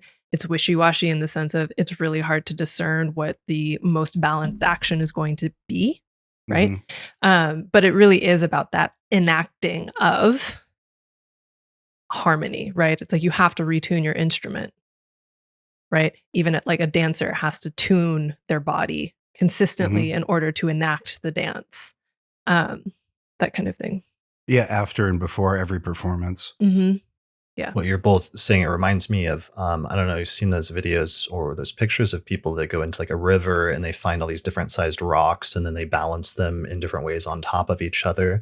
But sometimes the different rocks are widely different proportions, but somehow they find a way to make it all fit together and not topple over, just through time and effort and just focusing on that notion of finding the balance between disparate objects. Mhm. Mhm. And I would say, like, back to what you were saying about the reputation for wishy-washy, Diana, what I see with Libra is when they don't know how much everything weighs, they're like, "But I can't do it yet. You Mhm. decide or give me some information." Mhm. Like the stereotypical thing being like, "Don't ask the Libra where all 6 of you should eat for dinner," because they would need to know exactly what everyone's tastes are and in what mood they're in. And if they had all of that, then they could do the perfect balance. But because they don't have all that information, it's an overload of variables, and Mhm. there's a like a circuit fry. Right. It's like executing a perfect dinner party because you know who everyone is, you know what their dietary restrictions are. Like all of them are your best friend, so you also know, generally speaking, probably what they're going to be in the mood for. With all of that information, best dinner party you've ever gone to. But without that information, I mean, the restaurant, like the external restaurant, is an uncontrolled variable. What if it's too loud? What if there's like, screaming children? What if it's understaffed? What if the special is terrible, right? Like that's not control, but like the dinner party is a container within which Libra can enact the creation of harmony. Mm. I like that really brings in the air, the social dynamic of Libra in a Mhm. really interesting way. Yeah, I know a Libra who throws excellent dinner parties, Mhm. but doesn't like to pick the restaurant for people. So all of this is going to become much more prominent and important around the time of that full moon, but especially the day after, because the day after Mercury departs from Virgo and enters back into Libra Mm. after the retrograde on the 10th of October. So then we're going to have three planets transiting through Libra over the course of the next week, week and a half before the shift to Scorpio around the 23rd. Mhm. So that might be a good time to mention the electional chart that we have for the month that Lisa Scheim and I picked out because it actually focuses on that stellium of planets in Libra and it makes it the focal point. So the electional chart for this month is set for October 17th, 2022, starting around 6 o'clock in the morning. So a bit before sunrise when the ascendant is around, let's say, 8 degrees of Libra. So what you'll end up with is a Libra rising chart with Venus, the Sun, and Mercury in Libra in the first whole sign house. And Venus is in its own sign. It's in its domicile of Libra, and it's also of the sect in favor. It's the most benefic planet in the chart because this is a night chart.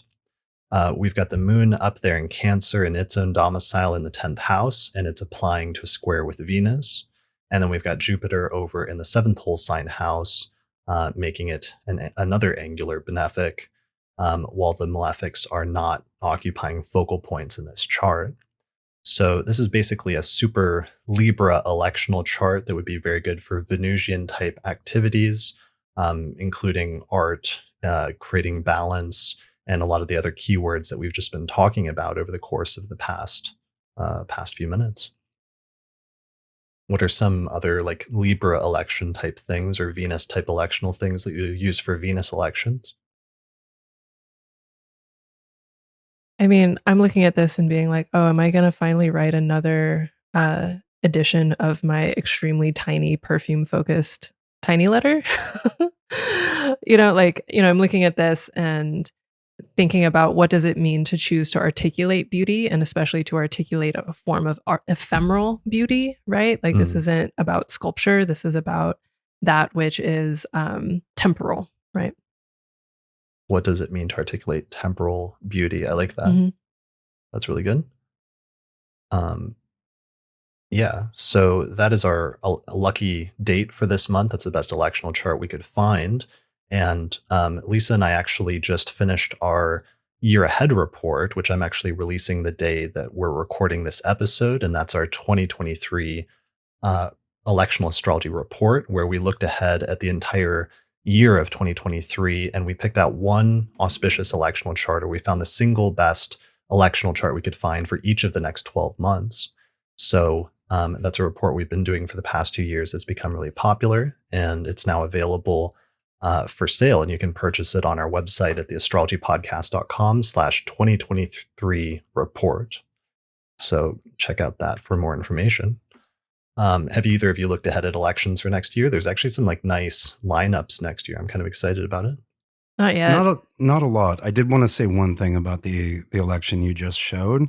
I'd like to second the idea of like a literary or artistic work. That date, that chart that you showed has the combination of Venus and Mercury and Jupiter qualifies for a Sarasvati yoga, which is literally a combination which is good for literary and artistic work. So if anybody has Sphere and Sundry Quicksilver tongue, it might be a friend on that day. Yeah. It's really funny that you mentioned that, because I'm actually releasing a book using this election on that day. And I'm not going to announce it quite yet, what like the details surrounding it, but everyone will see towards the middle of the month. Good choice. Yeah. All right. So that is the electional chart. And this is like the nice, warm center of the month. That's like very calm, and we have a lot of beautiful things going on and a little balanced social interactions and things like that. But at a certain point in the month, things start getting a little bit more dicey. We've got a bit of a tonal shift just after the time of that Sun Venus conjunction and around the time of Saturn stationing direct and the Sun and Venus moving into Scorpio, which you can see all kind of clusters up around that weekend of the 22nd and 23rd. And then immediately after that, we're heading into the solar eclipse in Scorpio on the 25th. So I think it might be a good time to start talking about that shift at this point in the episode. Yeah, the last 10 days of the month are totally different than the previous 3 weeks. Yeah. It's really interesting to notice because, as Austin pointed out earlier, Venus and the Sun moved together basically all month. And so, it's like on the 11th, we have Sun trine Saturn. On the 13th, we have Venus trine Saturn. On the 17th, we have Sun trine Mars. On the 18th, we have Venus trine Mars. And then on the 19th, both of them square Pluto prior to their cazimi on the 22nd. That's kind of tense. Yeah, there's this like kind of constructive rapport with the malefics.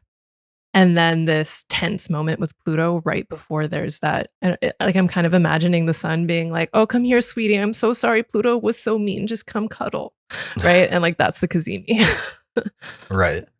And the cazimi happens a couple days later on October 22nd.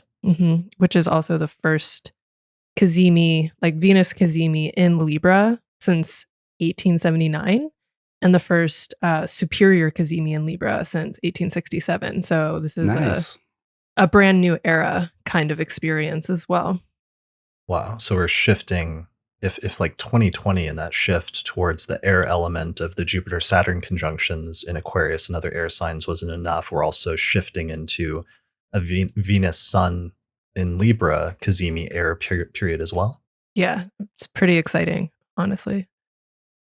Nice. Okay. So Venus, Pluto, so a lot of constructive aspects, but then we hit that Venus, Pluto and Sun Pluto around October 20th. That can be kind of an intense, especially in relationships or relational aspects, can be not just intense, but also like overbearing in some instances, can be kind of the feel of that energy. Yeah, Frictive. or undermining, welling up. like Pluto, Venus, a lot of times there's like stuff that in relationships, romantic, and every other variety as well. Like the things that there are tacit agreements to not get into try to come up, right? That's the Pluto part. Yeah, it's like, Mm. what's the uh there's like a phrase, it's like that what you resist persists, right? And it's like whatever has been resisted, especially if it involves, whenever I look at Venus Pluto, I think a lot about power dynamics, either actual power dynamics or projected power dynamics, and the consequences of not just turning and looking them straight in the face and being like, Mm. I think this dynamic is playing out. Like, let's address it. If you don't do that, or if it's not available to do that, like a hard aspect between Venus and Pluto will kind of erupt some of those things. Yeah, I also so I see that, and I see that where it's constructive to look at it, and then I see relationships between people where the Pluto just brings up an unsolvable thing, where the Mm, relationship as a whole works, but like it's like every time that comes up, there's just no way to solve it, and so that's why there's a tacit agreement not to bring it up. mhm, Isn't like I think we do have sort of a modern myth of um, if we look at the things that are hidden, then they can be solved. And I think that that's true at best half the time. mhm, There's also the Lovecraftian logic of like sometimes like things are hidden away for a reason. mhm. And it doesn't help to bring it up. Right. Sometimes you just have to acknowledge, like, yes, there is a monster under the bed. He was here first. We can't get rid of him.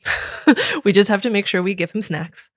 Yeah, which is a little disappointing, right? Because there's this heroic narrative, like it's basically a psychoanalytic narrative of like Mhm, we're going to go into the deepest caverns and we're going to shine a light on things and everything will be redeemed and the monsters will turn into gold coins. Pluto means wealth, and then we'll come out of the underworld richer and happier and more whole. And like sometimes, kinda, but like there's also the other half of what happens. Right. So sometimes the unearthing of the past doesn't necessarily make it better or doesn't necessarily erase the past. Right, like, if like, studies show that when, traumas are brought up under basically anything but, really careful therapeutic circumstances, instead of healing them, they actually reinforce them and make them worse. mhm. Yeah, I'm also thinking about, like, especially this coming in the aftermath of Venus's time in Virgo, like, the urge to sanitize can also then lead to sterility, Mm. Mhm, right? And so, like, the urge to fix is not necessarily the thing that is going to facilitate Eros. mhm. Yeah. Yeah. Sometimes that can be total mood killer. Mhm. Yeah, I mean, Eros, like, both, like, sexy time, but, like, Eros also as in, like, that power that perpetuates lifeness and creativity. Like, a sterile environment doesn't necessarily generate new forms. Mm. Yeah. It can't even like artistic forms Mhm, necessarily can't emerge from that. Or really like organic forms in and of itself, just like have trouble growing in that environment. mhm. You need a little dirt. That's kind of an issue. Well, it's interesting because that kind of rises also in a different context of sometimes like celebrities or like comedians or something that come up, from the ground up and talking about their experiences and making jokes about it and stuff. And one of the advantages is it's very relatable. But then once they get to a certain level of success or other things like that, their ability to relate to the majority of the populace becomes a little bit harder because they're in a much different or even more like sterile environment, you might say. Mhm. Yeah, absolutely. I feel like I notice that more with musicians than with comedians, like, Mm. disappointing 3rd albums and stuff like that. Yeah, or like pointless 17th albums. I was thinking of, Eminem. Right? It's like, okay, so you were a kid in Detroit and all that. It's like you've been like a millionaire for like 20 years, dude. like um Just like come out with like some weird paintings in another 20 years. Like just lay low for the time being. Yeah, or just, talk, I don't know, you could write you could write about like your frustration with your accountant and how the maid didn't show up on time. Like, be honest. So, speaking of that, let's talk about that tone change that happens then immediately after we get that lovely cazimi with the Sun and Venus on October 22nd at 29:24 Libra, where Venus plunges like right into the heart of the Sun, and then immediately after that, basically within the next 24 hours, both the Sun and Venus ingress into Scorpio and begin their trip through that sign, where they're eventually going to run into an opposition with Uranus mid sign and a square with Saturn in November, actually around the time of the eclipses. And we see the moon coming up at that point on the 23rd as well. And just a couple days later, it conjoins the sun so that we get a solar eclipse in the sign of Scorpio. So there's a lot to say here. Let me start by saying that Venus gets crushed here. Venus is combust for almost all of October, but a planet that's combust will retain its ability to do its thing when it's in one of its own signs or in its sign of exaltation.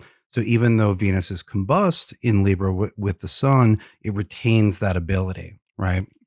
Whereas as soon as they both move into Scorpio, that parasol that protects from the sun's cancer-inducing rays disappears immediately.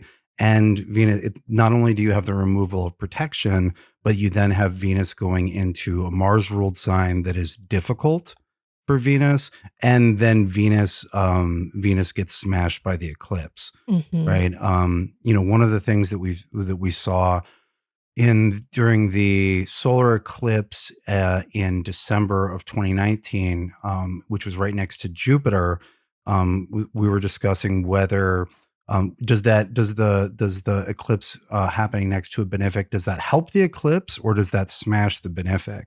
And it ended up just smashing the benefic, and so that was that was right around when COVID was really out on the loose. In Wuhan. And so we have a replication of that where we have a benefic that's getting dunked on by the eclipse. Mhm. I'm nicknaming this the Veneclipse, right? So it's like the Vinocalypse. Venocalypse. I like Veneclipse. Veneclipse feels nice to me. But either one works. There's yeah, man, this eclipse season in particular, I've just been looking at this for like I feel like I've been looking at this specific eclipse season for like 2 years being like, "What the fuck is gonna happen? Like, what is happening?" Chris and I were podcasting with Rick Levine like a year ago. And at the very end, he was like, "Hey, check this out," and showed us this eclipse This season. Yeah, I mean, and the next one is conjunct Uranus, right? Like, very cute.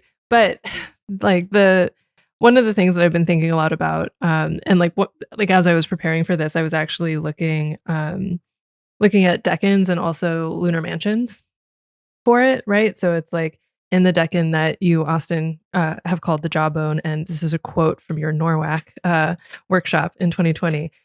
Getting what you want is not the same as understanding the consequences of getting what you want. And then when I was looking at the lunar mansions, both the sidereal one and the tropical one for this particular chunk of sky, we have Alcimach and Ecleel. And there's this sense of like what happens after, right? So it's like with Alcimach, it's like what happens after you catch your tail, right? Like the image being a dog catching its tail. It's like, okay, you got the tail. What are you going to do with it? Is this actually what you wanted? Mm. And we can translate that to the modern, the dog that caught the car. Mm-hmm.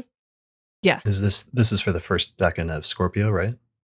This is for the sidereal 14th lunar mansion or the tropical 17th lunar mansion, right? Okay. So for like the 17th lunar mansion, it's like we're also looking at the protection of resources after you have gotten them, right? So it's like, what do you do with getting what you've gotten? What are the consequences of getting what you think you asked for, right? So I'm even thinking about this as it relates to the Venus cazimi, right? It's just like, okay, did you make wishes on that Venus cazimi?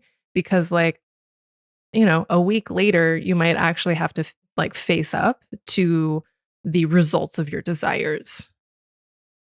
That makes sense. That's really interesting because it ties in also with something, Austin, you wrote for the I was just for some reason reviewing the first decan of Scorpio write up, and you talk one of the first paragraphs is talking about the idea of like hunger being associated with that Mhm, first decan of Scorpio, and sort of ties in the notion of like hunger, but also like satiation and mhm, whether that's possible or like what happens when you get full, or can it be a point where you stop being hungry in some mhm. sense? It is a south node eclipse. Yeah, Mm. yeah, and yeah, that's interesting. Um, so, uh, Here's the eclipse graphic while you're thinking. So this is eclipses for 2022. We had the first two earlier this year in April and May in Taurus and Scorpio. And this is the second half of eclipse season, where we have the eclipse in Scorpio on the 25th. And it's followed up a couple of weeks later with that lunar eclipse, the big lunar eclipse on November 8th at 16 degrees of Taurus, very closely conjunct Uranus. So this is going to take us back to reactivating the Saturn Uranus square, which is still going to be super close at this time. We can see this in this graphic from Archetypal Explorer, where we had those three exact passes of Saturn Uranus last year in 2021, but this is the next closest pass before those two move out and before Saturn moves into Pisces and completes at least the sign based square between those two planets early next year. And I know we saw one of the things we saw in the April May timeframe. The last time we had the first full set of eclipses in Taurus and Scorpio was a bit of a sudden destabilization of the economy, and all of a sudden the markets like started really tanking at that time. And I was reading some stories recently about like the CEO of FedEx was saying he's expecting a worldwide recession because of just looking at their package volumes as representative of what's going on in the economy and how it's really starting to decline at this point in a major way. So that he's expecting some sort of recession in the worldwide economy. And I would expect that these eclipses are really going to accelerate that process. yeah, absolutely. I think that sadly, the signification of hunger with that first decan of Scorpio, as well as with the South Node, also speak. But no, both the nodes speak to digestion and rejection, like the rejection of food, or the hunger for it. Unfortunately, some of that's just going to be literal. Like we're literally like we've had all these disruptions to food for a variety of reasons this year. And but we haven't really seen, we've seen some of it, but we haven't really seen it yet because everywhere has some reserves. And it's much easier to have food in some during the growing months in the northern hemisphere where most of the food is created. And so, we're heading into the months where people will really be feeling that hunger. And on a slightly metaphoric level, there's been a lot of talk about energy hungry, like countries that aren't going to have enough as much energy as they are used to, right? And being like energy hungry, being literally food hungry.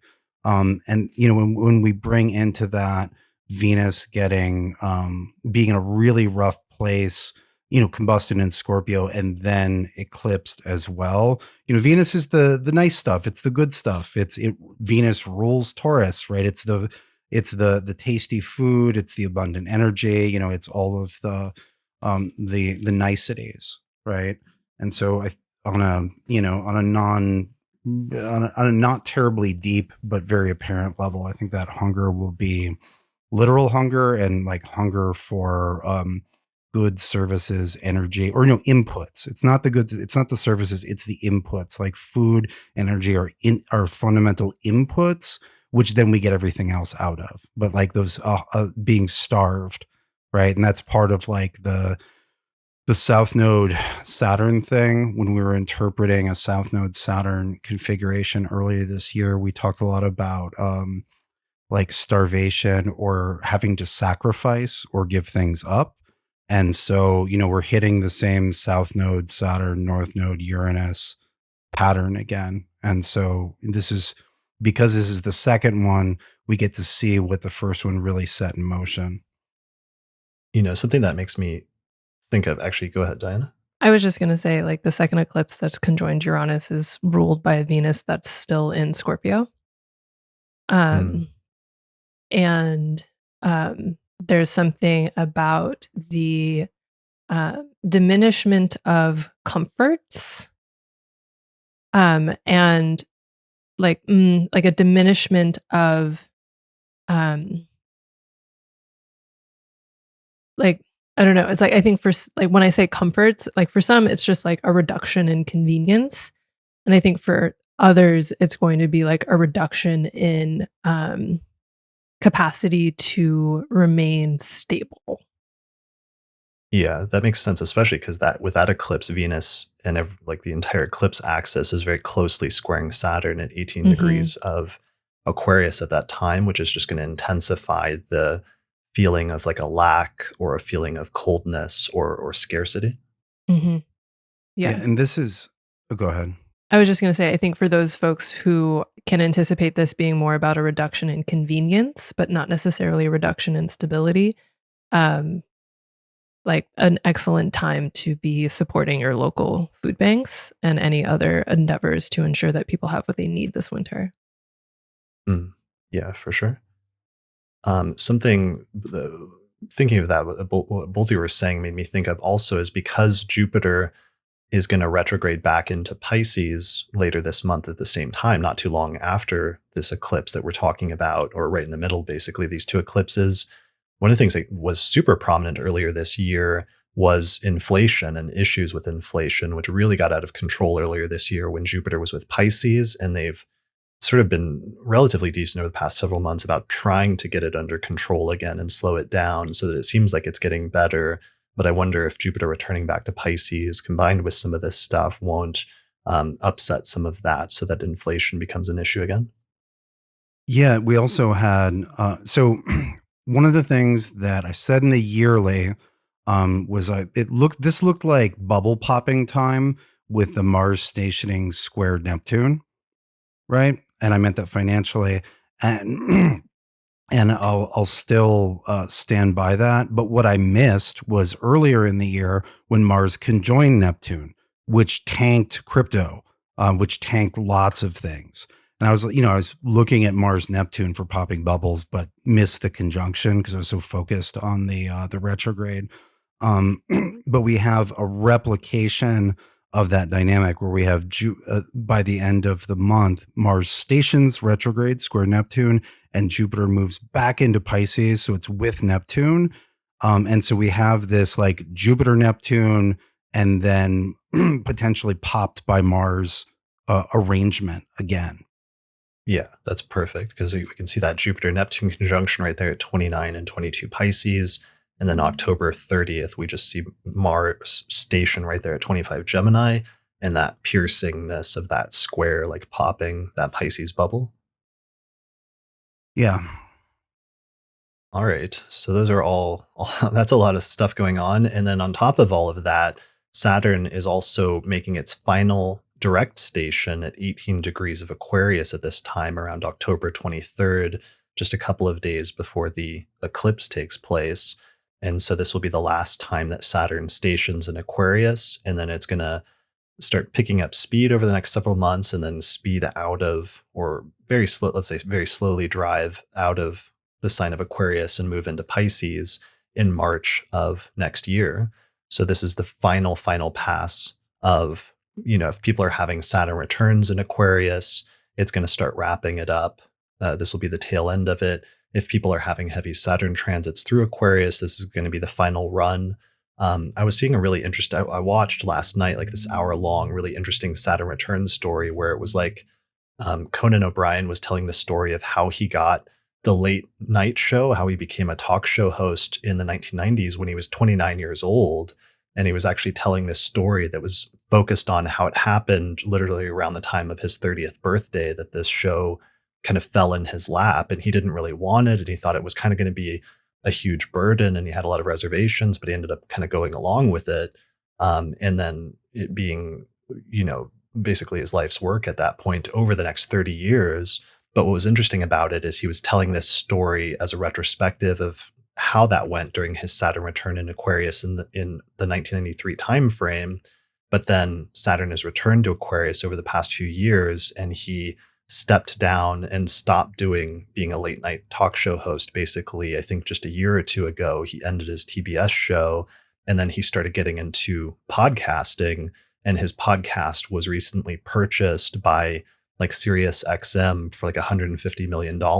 And so now he's starting a bunch of spin-off podcast shows and starting a whole podcast empire as he's opening up the next 30 years of this next Saturn cycle for him. For some reason, I'm thinking about Video Killed the Radio Star, but like reversed. Right. Yeah. Well, Like, except with podcast. yeah, it's like audio taking over video versus the other way around, which is what happened when MTV came to be. But yeah. Yeah, for sure. So is that the exit strategy for the Astrology Podcast, Chris? You're going to become a TV show? Being acquired for $150 million. Oh, that. Yeah, right. By like Sirius XM, that would be good. And then everybody would get their own like sub podcast episode. It would be like Austin's like Happy Time Hour on Thursdays or something like that. We'd have to do spin-off shows. Austin reads children's books. I would subscribe to that Patreon. Do I get to write the children's books? Yes. Or I don't know. do I? Yeah, I don't know. Have you ever actually read Grimm's fairy tales? Oh, they're terrifying. They're so good. Oh, they're awesome. There's one called The Devil's Sooty Brother. That's about this ex-soldier who makes a deal with the devil, and then he breaks it, but the devil is super cool about it. And then he breaks it again, but the devil is super cool. And then he ends up fabulously rich and marries a princess. And all you can take away from it is that the devil is super awesome. And you can even go back on the deals, but he totally gets it and gives you lots of slack. And I was like, this is not, I don't know that this is the lesson that the kids need. If you do meet the devil, definitely make a deal is the only takeaway from that. You can read it online. The Devil's Sooty Brother, like soot from like coal. All right. I'm second guessing this like Austin Storytime Hour podcast. I'm gonna have to go back to the drawing board on that, but we'll see. We'll see what I come up with. See if we can come up with something else. So yeah, people are going to be finishing up their Saturn returns in Aquarius, which is really cool. And everybody who's been having heavy fixed sign transits, I mean, you're not out of the woods yet because this is going to be an intensification of that. And I saw a ton of people have major endings and major beginnings in their life due to those eclipses that were happening in the April-May timeframe. And I think we're going to see the next evolution or the next side of that here with this next set of eclipses here in late October and early November. Yeah. And this is really like the most stressed that the Saturn-Uranus square gets before it's gone. Like this is the last storm or shakeup or stress test. Like it's around like by orb until Saturn goes into Pisces, but this is really it. Like this is the eclipses, pinging it. This is the last hurrah of this shaking things until they fall apart energy. And then we move into the Saturn and Neptune energy for years, which will be, I don't know, watching things rot or wash away. It'll be interesting. Yeah, it'll be a different thing and it'll be a very different vibe. One of the things I saw was not just like people shaking the foundations, but there was a lot of like giving up and like walking away or stepping back from something that I saw in different people's stories that were getting hit by some of that fixed sign stuff or some of those eclipses in the spring time frame. And it'll be interesting to see that again. Did either of you see things like that, or what kind of stories did you see from the last set of eclipses or from the fixed sign people? It was during the Mars conjunct Uranus and Rahu a few months ago, all that in Taurus square Saturn. You had the beginning of this, massive movement in China where people just decided en masse to stop paying their exploitative mortgages, and they were just walking away. And I believe that's also the time that the slogan "Let it rot" started trending a Chinese phrase that I think it's bao lan, that translates to "let it rot," right? Which is the walking away from it, even though there's a huge price to walking away and just letting it rot.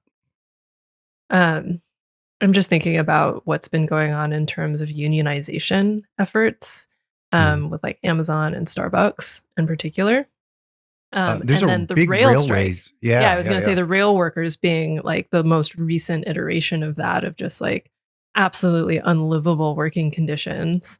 Um, and most people don't know somebody who works in rail, so there's not really an awareness of how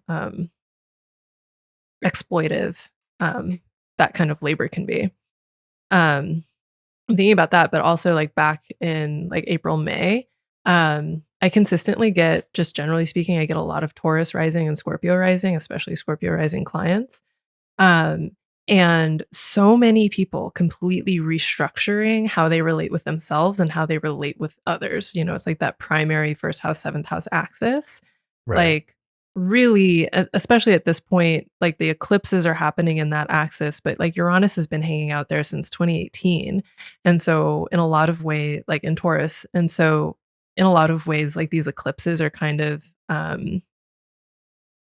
I don't know. It's like if you can think about like the KonMari method, it's like people have had like piles of clothes on their floor for like years, but they haven't really dealt with it because they've had too many sentimental attachments to things they can't fit into anymore. And now the eclipses are just being like, you know what? I don't want this. Like, let it be gone. I want this change, which, not to say like all fixies like want change. I think that would be a lie if I said that. Um, but kind of getting to the breaking point of just, I understand now that like not changing is going to cause me more misery than just finally changing. Yeah, and that there's an opening suddenly where there's a choice and you're given a Mhm, clear choice between the change or no change, mhm. but having to make a choice, like reaching a fork in the road where you've got to go one way or another. Yep. If you wanna keep moving, you gotta make a choice. Yeah, or be buried in that Mhm. that pile of clothes. Right. Or it's like you can go or you can be dragged. Either way you're going, also, I Mm. think is like a vibe that's been pretty persistent throughout this time period. Yeah, or you can be entombed. Or But entombed. that Yeah. that's usually motivation enough to do Mhm. anything else. Mhm. Yeah. Yeah, so that is the major energy basically that we head into in the last third of October, and that's going to carry us forward well into November with that second eclipse and the second shoe dropping at the beginning of the first week or second week of November. So that kind of is going to leave us in a bit of a, like once again like a cliffhanger here in terms of our forecasts because we don't want to keep going. We keep like threatening to go into November where we got to stop ourselves a little bit. Um, but I think that does start bringing us towards the end of the month here when it comes to this forecast for the month of October. Are there any other major things that we're like leaving out or that we meant to mention? I know we've talked about the Mars retrograde. That really ramps up and begins at the very end of October when it stations on the 30th, and it's going to be retrograde all the way to January 12th. We talked about how it's then going to retrace its steps and go back and revisit some of the actions or even some of the conflicts that were maybe brought up earlier that you thought were over. Um, is there anything else to say about that or any other things as we get towards the end of this episode? I just wanna Oh, make go ahead. Okay, I just wanted to, like, make a note of the fact that Mercury is gonna be repeating the pattern that Sun and Venus did in Libra, earlier in the month, and that on the 26th, it trines, Mars, and then on the 27th, it squares Pluto, which is the same day that Jupiter moves into Pisces. On the 29th, Mercury moves into Scorpio, and so there's, like, a bi-sign trine that gets pretty immediately formed between Mercury and Jupiter, Mm. that just kinda gets progressively closer to each other through November until it goes exact, and so I think that's, like, a cute and worthy thing to make note of amidst the Mars retrograde. because Mercury is ruling that Mars as it stations, and it will be in Mars's place, like in Mars's house whenever Mars stations. So there's a non-aspected mutual reception happening in that moment. Yeah, that Mars station, it just reminds me so much of, there's like that challenge going around where there's like a chip that YouTubers are like eating. It's like a single chip that has just like the spiciest pepper on it you've ever tasted, and you watch them just eat this one chip, and then slowly the realization comes over them that they've made a huge mistake, and it just starts burning their mouth, and they try to swallow it, then it starts burning their insides, but they're stuck at that point because you can't really unswallow the chip. You can try and like throw up or what have you, but then all this stuff is still burning both your tongue and your insides. And you just have to like sit with that burning hot feeling as it's staying in place and it's like not going anywhere for a while. And that Mars station kind of reminds me of that, just because there is that hot, or that feeling of being poked by something, and that feeling not being a passing thing, where normally Mars transits are just like, a day or two and it's kind of over. It's like pretty quick. But in this instance, it gets elongated for some reason. And that sense of like irritation, especially if that's hitting a personal planet in your chart by a hard aspect, will sort of be extended for a period of time around that last week of October and that first week of November. Yeah, well, and part of the how that will translate into experience is Mars is the action button. And so there's a like, oh, you need to do something about this. You need to, go, go, go. But Mars is not moving at all. And so there's a contradiction between Mars's motion and sort of essential significations. And so, like to your point, Chris, there's like the hot. So you're like, oh, I'm going to do something about this. I'll throw up or I won't eat this, or but it's like, but there's nothing I can do Yeah. right now. You like drink some water, and usually that would just like wash the taste out of your mouth and it would go away. But for some reason, the taste isn't going away. It's lingering. Yeah, capsaicin requires milk, not water.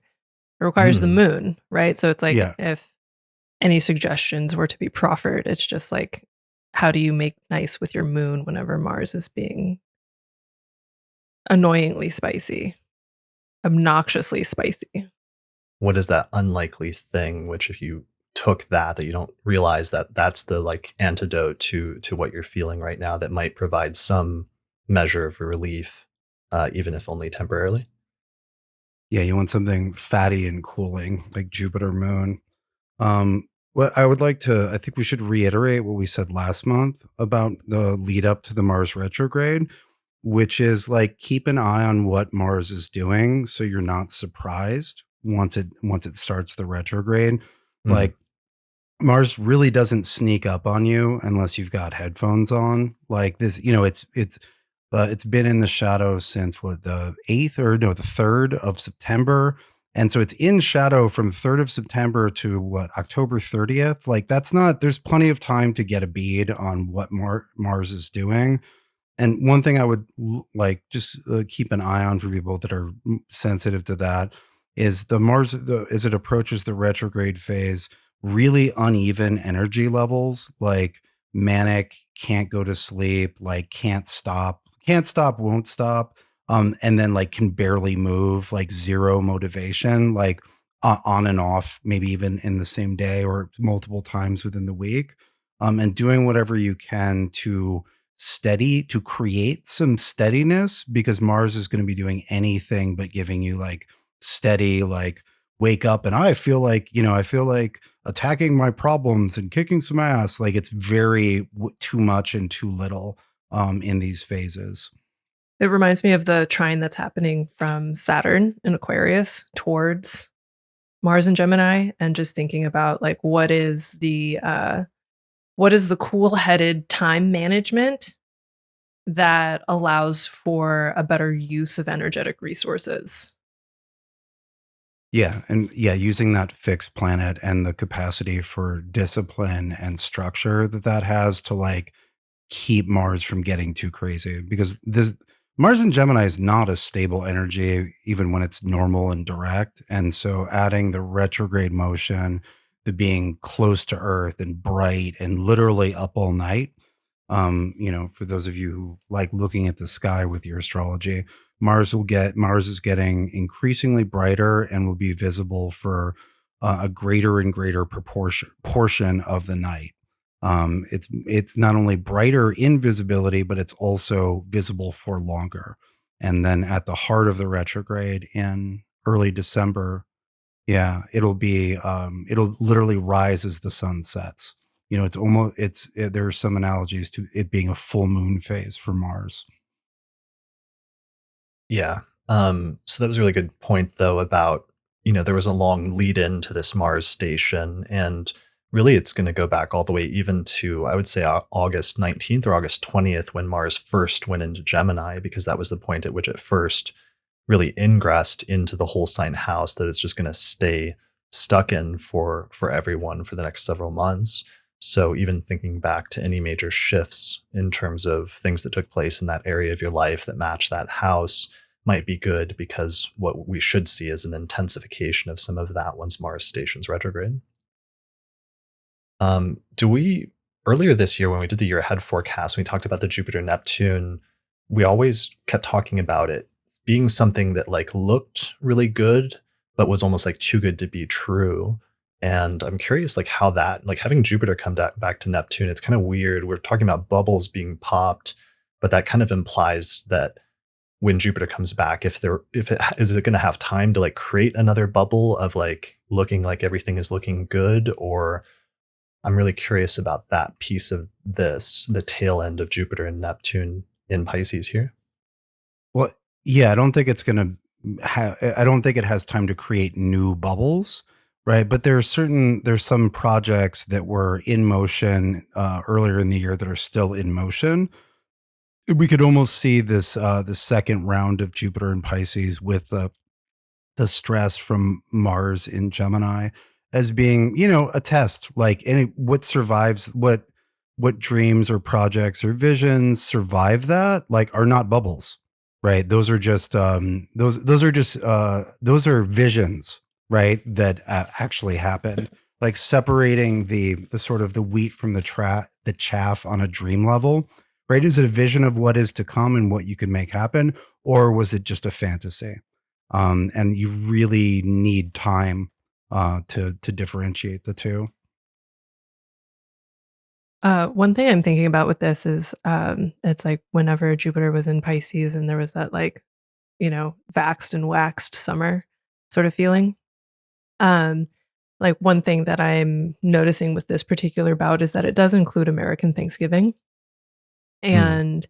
And in terms of, I don't know, it's like hopium, copium, whatever, but also like the potential for there to be like genuine feasting in an interesting way. And like one of the things that I was noticing too is like there's a Hellenistic void of course moon the weekend after Thanksgiving. It's like nearly 50 hours of the moon not aspecting anything. Mm. And so I feel like there's the potential of like, I don't know, almost like a like what does it mean to sink into the it's like what like not a fever dream and not a hallucination, but sort of like stepping into an almost leave it to beaver moment, right? Yeah, like somebody said like a coma. And so just um it's not necessarily like capital B beneficial, but there's something restorative about it nonetheless. Maybe nice with a small n. It's Yeah, nice. it's nice. It's Well, nice, and that counts for I, something amongst everything else. I would also add that like the Thanksgiving comes, or American Thanksgiving comes right after we get the first non-eclipsed lunation for a while. I think we'll all be ready for a break. It's like it's a moment of relief. Yeah. I mean, but it also reminds me though of like recently Biden was in the news for like a reporter asked him, he's like, is the pandemic over? And Biden like offhandedly is like, yeah, the pandemic's over. But then everyone kind of responded, or a lot of people responded, that it's still like the third leading cause of death, with like 500 people a day in the US dying, or lots of people who get infected developing long COVID, like long Mhm. term symptoms of like fatigue and brain fog and other complications, which later can combine with other stuff to lead to either major debilitation or death. So that's something that's kind of curious here that we'll see coming back in terms of if that's not a bubble of, the pandemic being over and things being safe again, but whether that's the case or whether we'll see different variants come out or just where we're at in terms of the status of COVID at this point. Hmm. Yeah. Yeah. All right. Well, I don't want to leave it on that note. Do we have any like lighter notes to leave it on or inspirational things in terms of I know they, speaking of Jupiter Neptune coming back, I keep mentioning it, but they just really re-released Avatar in theaters again to remind people of like what that movie was about since nobody's seen it for 12 years. But it's interesting how that's going to come back at the same time of that Jupiter Neptune conjunction that it was released under 12 years earlier in Aquarius. Um, Yeah. I would also just point out it's still Jupiter getting way stronger. right. It's still like it's an excellent position for Jupiter, and if you have planets late in degrees that are going to get an aspect from that, that's not just going to be illusion, right? You've been Hmm. getting the aspect from Neptune. You've gotten the like I don't know if this is real or not. Jupiter is real. It's a planet that you can see. It's got visible light, does nice things, provides opportunities. Like that, Jupiter will be for some charts fantastic. It'll be really Hmm. nice. Having a 29-degree water rising, I'm into it. Yeah. I feel like there's something here too of just, Jupiter entering Pisces, like after like a couple of, I don't know, like 10 days or so of Venus having left Libra, but hanging out in Scorpio. It's like 5 days because I know how to do math. Um,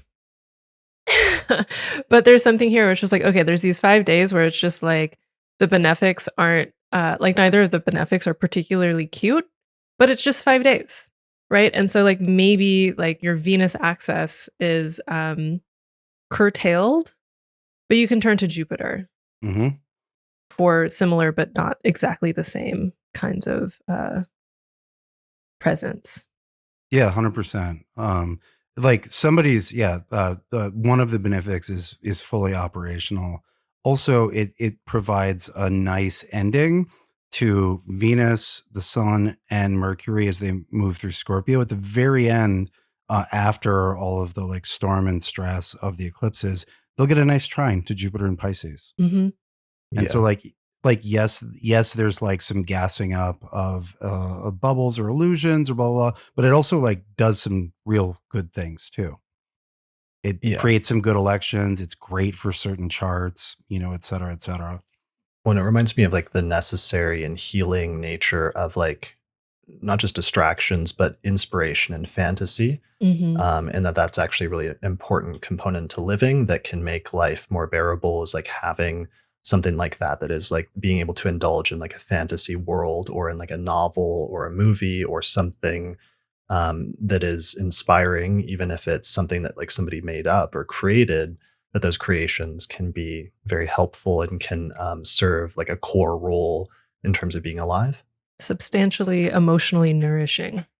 Yeah. And Jupiter Neptune can also be, the, how should we say, the magical addition of real spiritual perspective on things, right? Because Hmm. the your perspective can change the way you feel about things, Hmm. right? And it can also a change in perspective can also let you see the way out or through very clearly where you were blind to it from a different angle. Brilliant. All right. I think that's a good note to end on to wrap things up for the month of October. So what do each of you have going on? Diana, what's your website and what do you have coming up in the near future? You can find me at dianaroseharper.com. I'm also at Damashana, which is harder to spell. So you'll want to check the podcast notes for that. Um, One thing that I'm really excited about is like I have 7 lectures finally up on my website, and I'm slowly working on adding transcripts and captions to those. So those are all available. I'm deliberately trying to be relatively chill um, in terms of other projects, but I have some exciting things happening in like alongside Revelor Press, starting a new series in collaboration with Gensart. I'm super excited about. Um, what else do I have going on? I feel like somebody else here probably knows more about what I have going on than I do in this moment. So I'll just leave it there. Cool. All right. I'll put a link to your website in the description below this video or on the podcast website. Austin, what do you have coming up? I'm going to be giving a talk. I guess it's a keynote talk. I don't think it's going to be different from my other talks, but I'm giving a talk at the online Astromagia conference, and I'll be talking about the role of the moon, the omnipresent role of the moon in magical elections there. And then Sphere and Sundry will be releasing first half of October a Mercury and Virgo series from before all of the retrograde kerfuffles. Beautiful Mercury and Virgo election. And so, if you need actual clarity, factual clarity, as we're talking about, getting back to what actually can be counted and what can be ascertained. I want to get back to starting with that. Kate and I thought that would be a useful thing to release on the eve of all of the confusion that's that's on its way. Then, of course, there are a dozen previous elections still available through Sphere and Sundry. But yeah, Mercury, exalted Mercury and Virgo will be coming out first half of October. Brilliant. All right. And your websites are what again? I'm austincoppock.com and Kate is sphereandsundry.com. And the links will be in the description. Yeah. Yep. I'll put it right below this video. All right. As for myself, like I said, I just launched that 2023 Electional Astrology Report at the astrologypodcast.com/2023 report. Also got a book project coming out, and I'm also going to spend some time expanding my Hellenistic course this month on ancient astrology that takes people from the basics up through intermediate and advanced concepts for reading a birth chart at courses.theastrologyschool.com, and specifically focusing on a new section for synthesizing modern and ancient astrology and applying the different techniques of Hellenistic astrology in practice. So people can check that out at theastrologyschool.com. And otherwise, I'll just be working on the podcast and continuing to work on my Zodiac series, where the next entry is going to be the Libra episode, which I'm in the process of putting together now. So I'm pretty excited about that. All right. Well, thanks both of you for joining me today. This is a really great, I can't believe how much we covered during the course of this episode, but it was fun doing this forecast with you. And thanks, Diana, for coming back for the second time you've done a forecast episode with me and Austin. Yeah, it was great to be here. I always love chatting with you guys. So It was great to have you. Yeah. All right. Well, thanks everyone for watching or listening to this episode of the Astrology Podcast, and we'll see you again next time. Special thanks to all the patrons that helped to support the production of this episode of the podcast through our page on patreon.com. In particular, shout out to the patrons on our producers tier, including Thomas Miller, Catherine Conroy, Christy Moe, Ariana Amour, Mandy Ray, Angelique Nambo, Issa Sabah, Jake Otero, and Mimi Stargazer. If you like the work that I'm doing here on the podcast and you would like to find a way to support it, then please consider becoming a patron through my page on patreon.com. And in exchange, you'll get access to bonus content, such as early access to new episodes, the ability to attend the live recording of the month ahead forecast each month, access to a private monthly auspicious elections report that we put out each month, access to exclusive episodes that are only available for patrons, or you can also get your name listed in the credits at the end of each episode.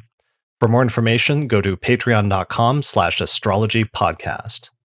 The main software we use here on the podcast to look at astrological charts is called SolarFire for Windows, which is available at alabe.com, and you can use the promo code AP15 to get a 15% discount. For Mac users, we use a similar set of software by the same programming team called AstroGold for Mac OS, which is available from astrogold.io, and you can use the promo code AstroPodcast15 to get a 15% discount on that as well.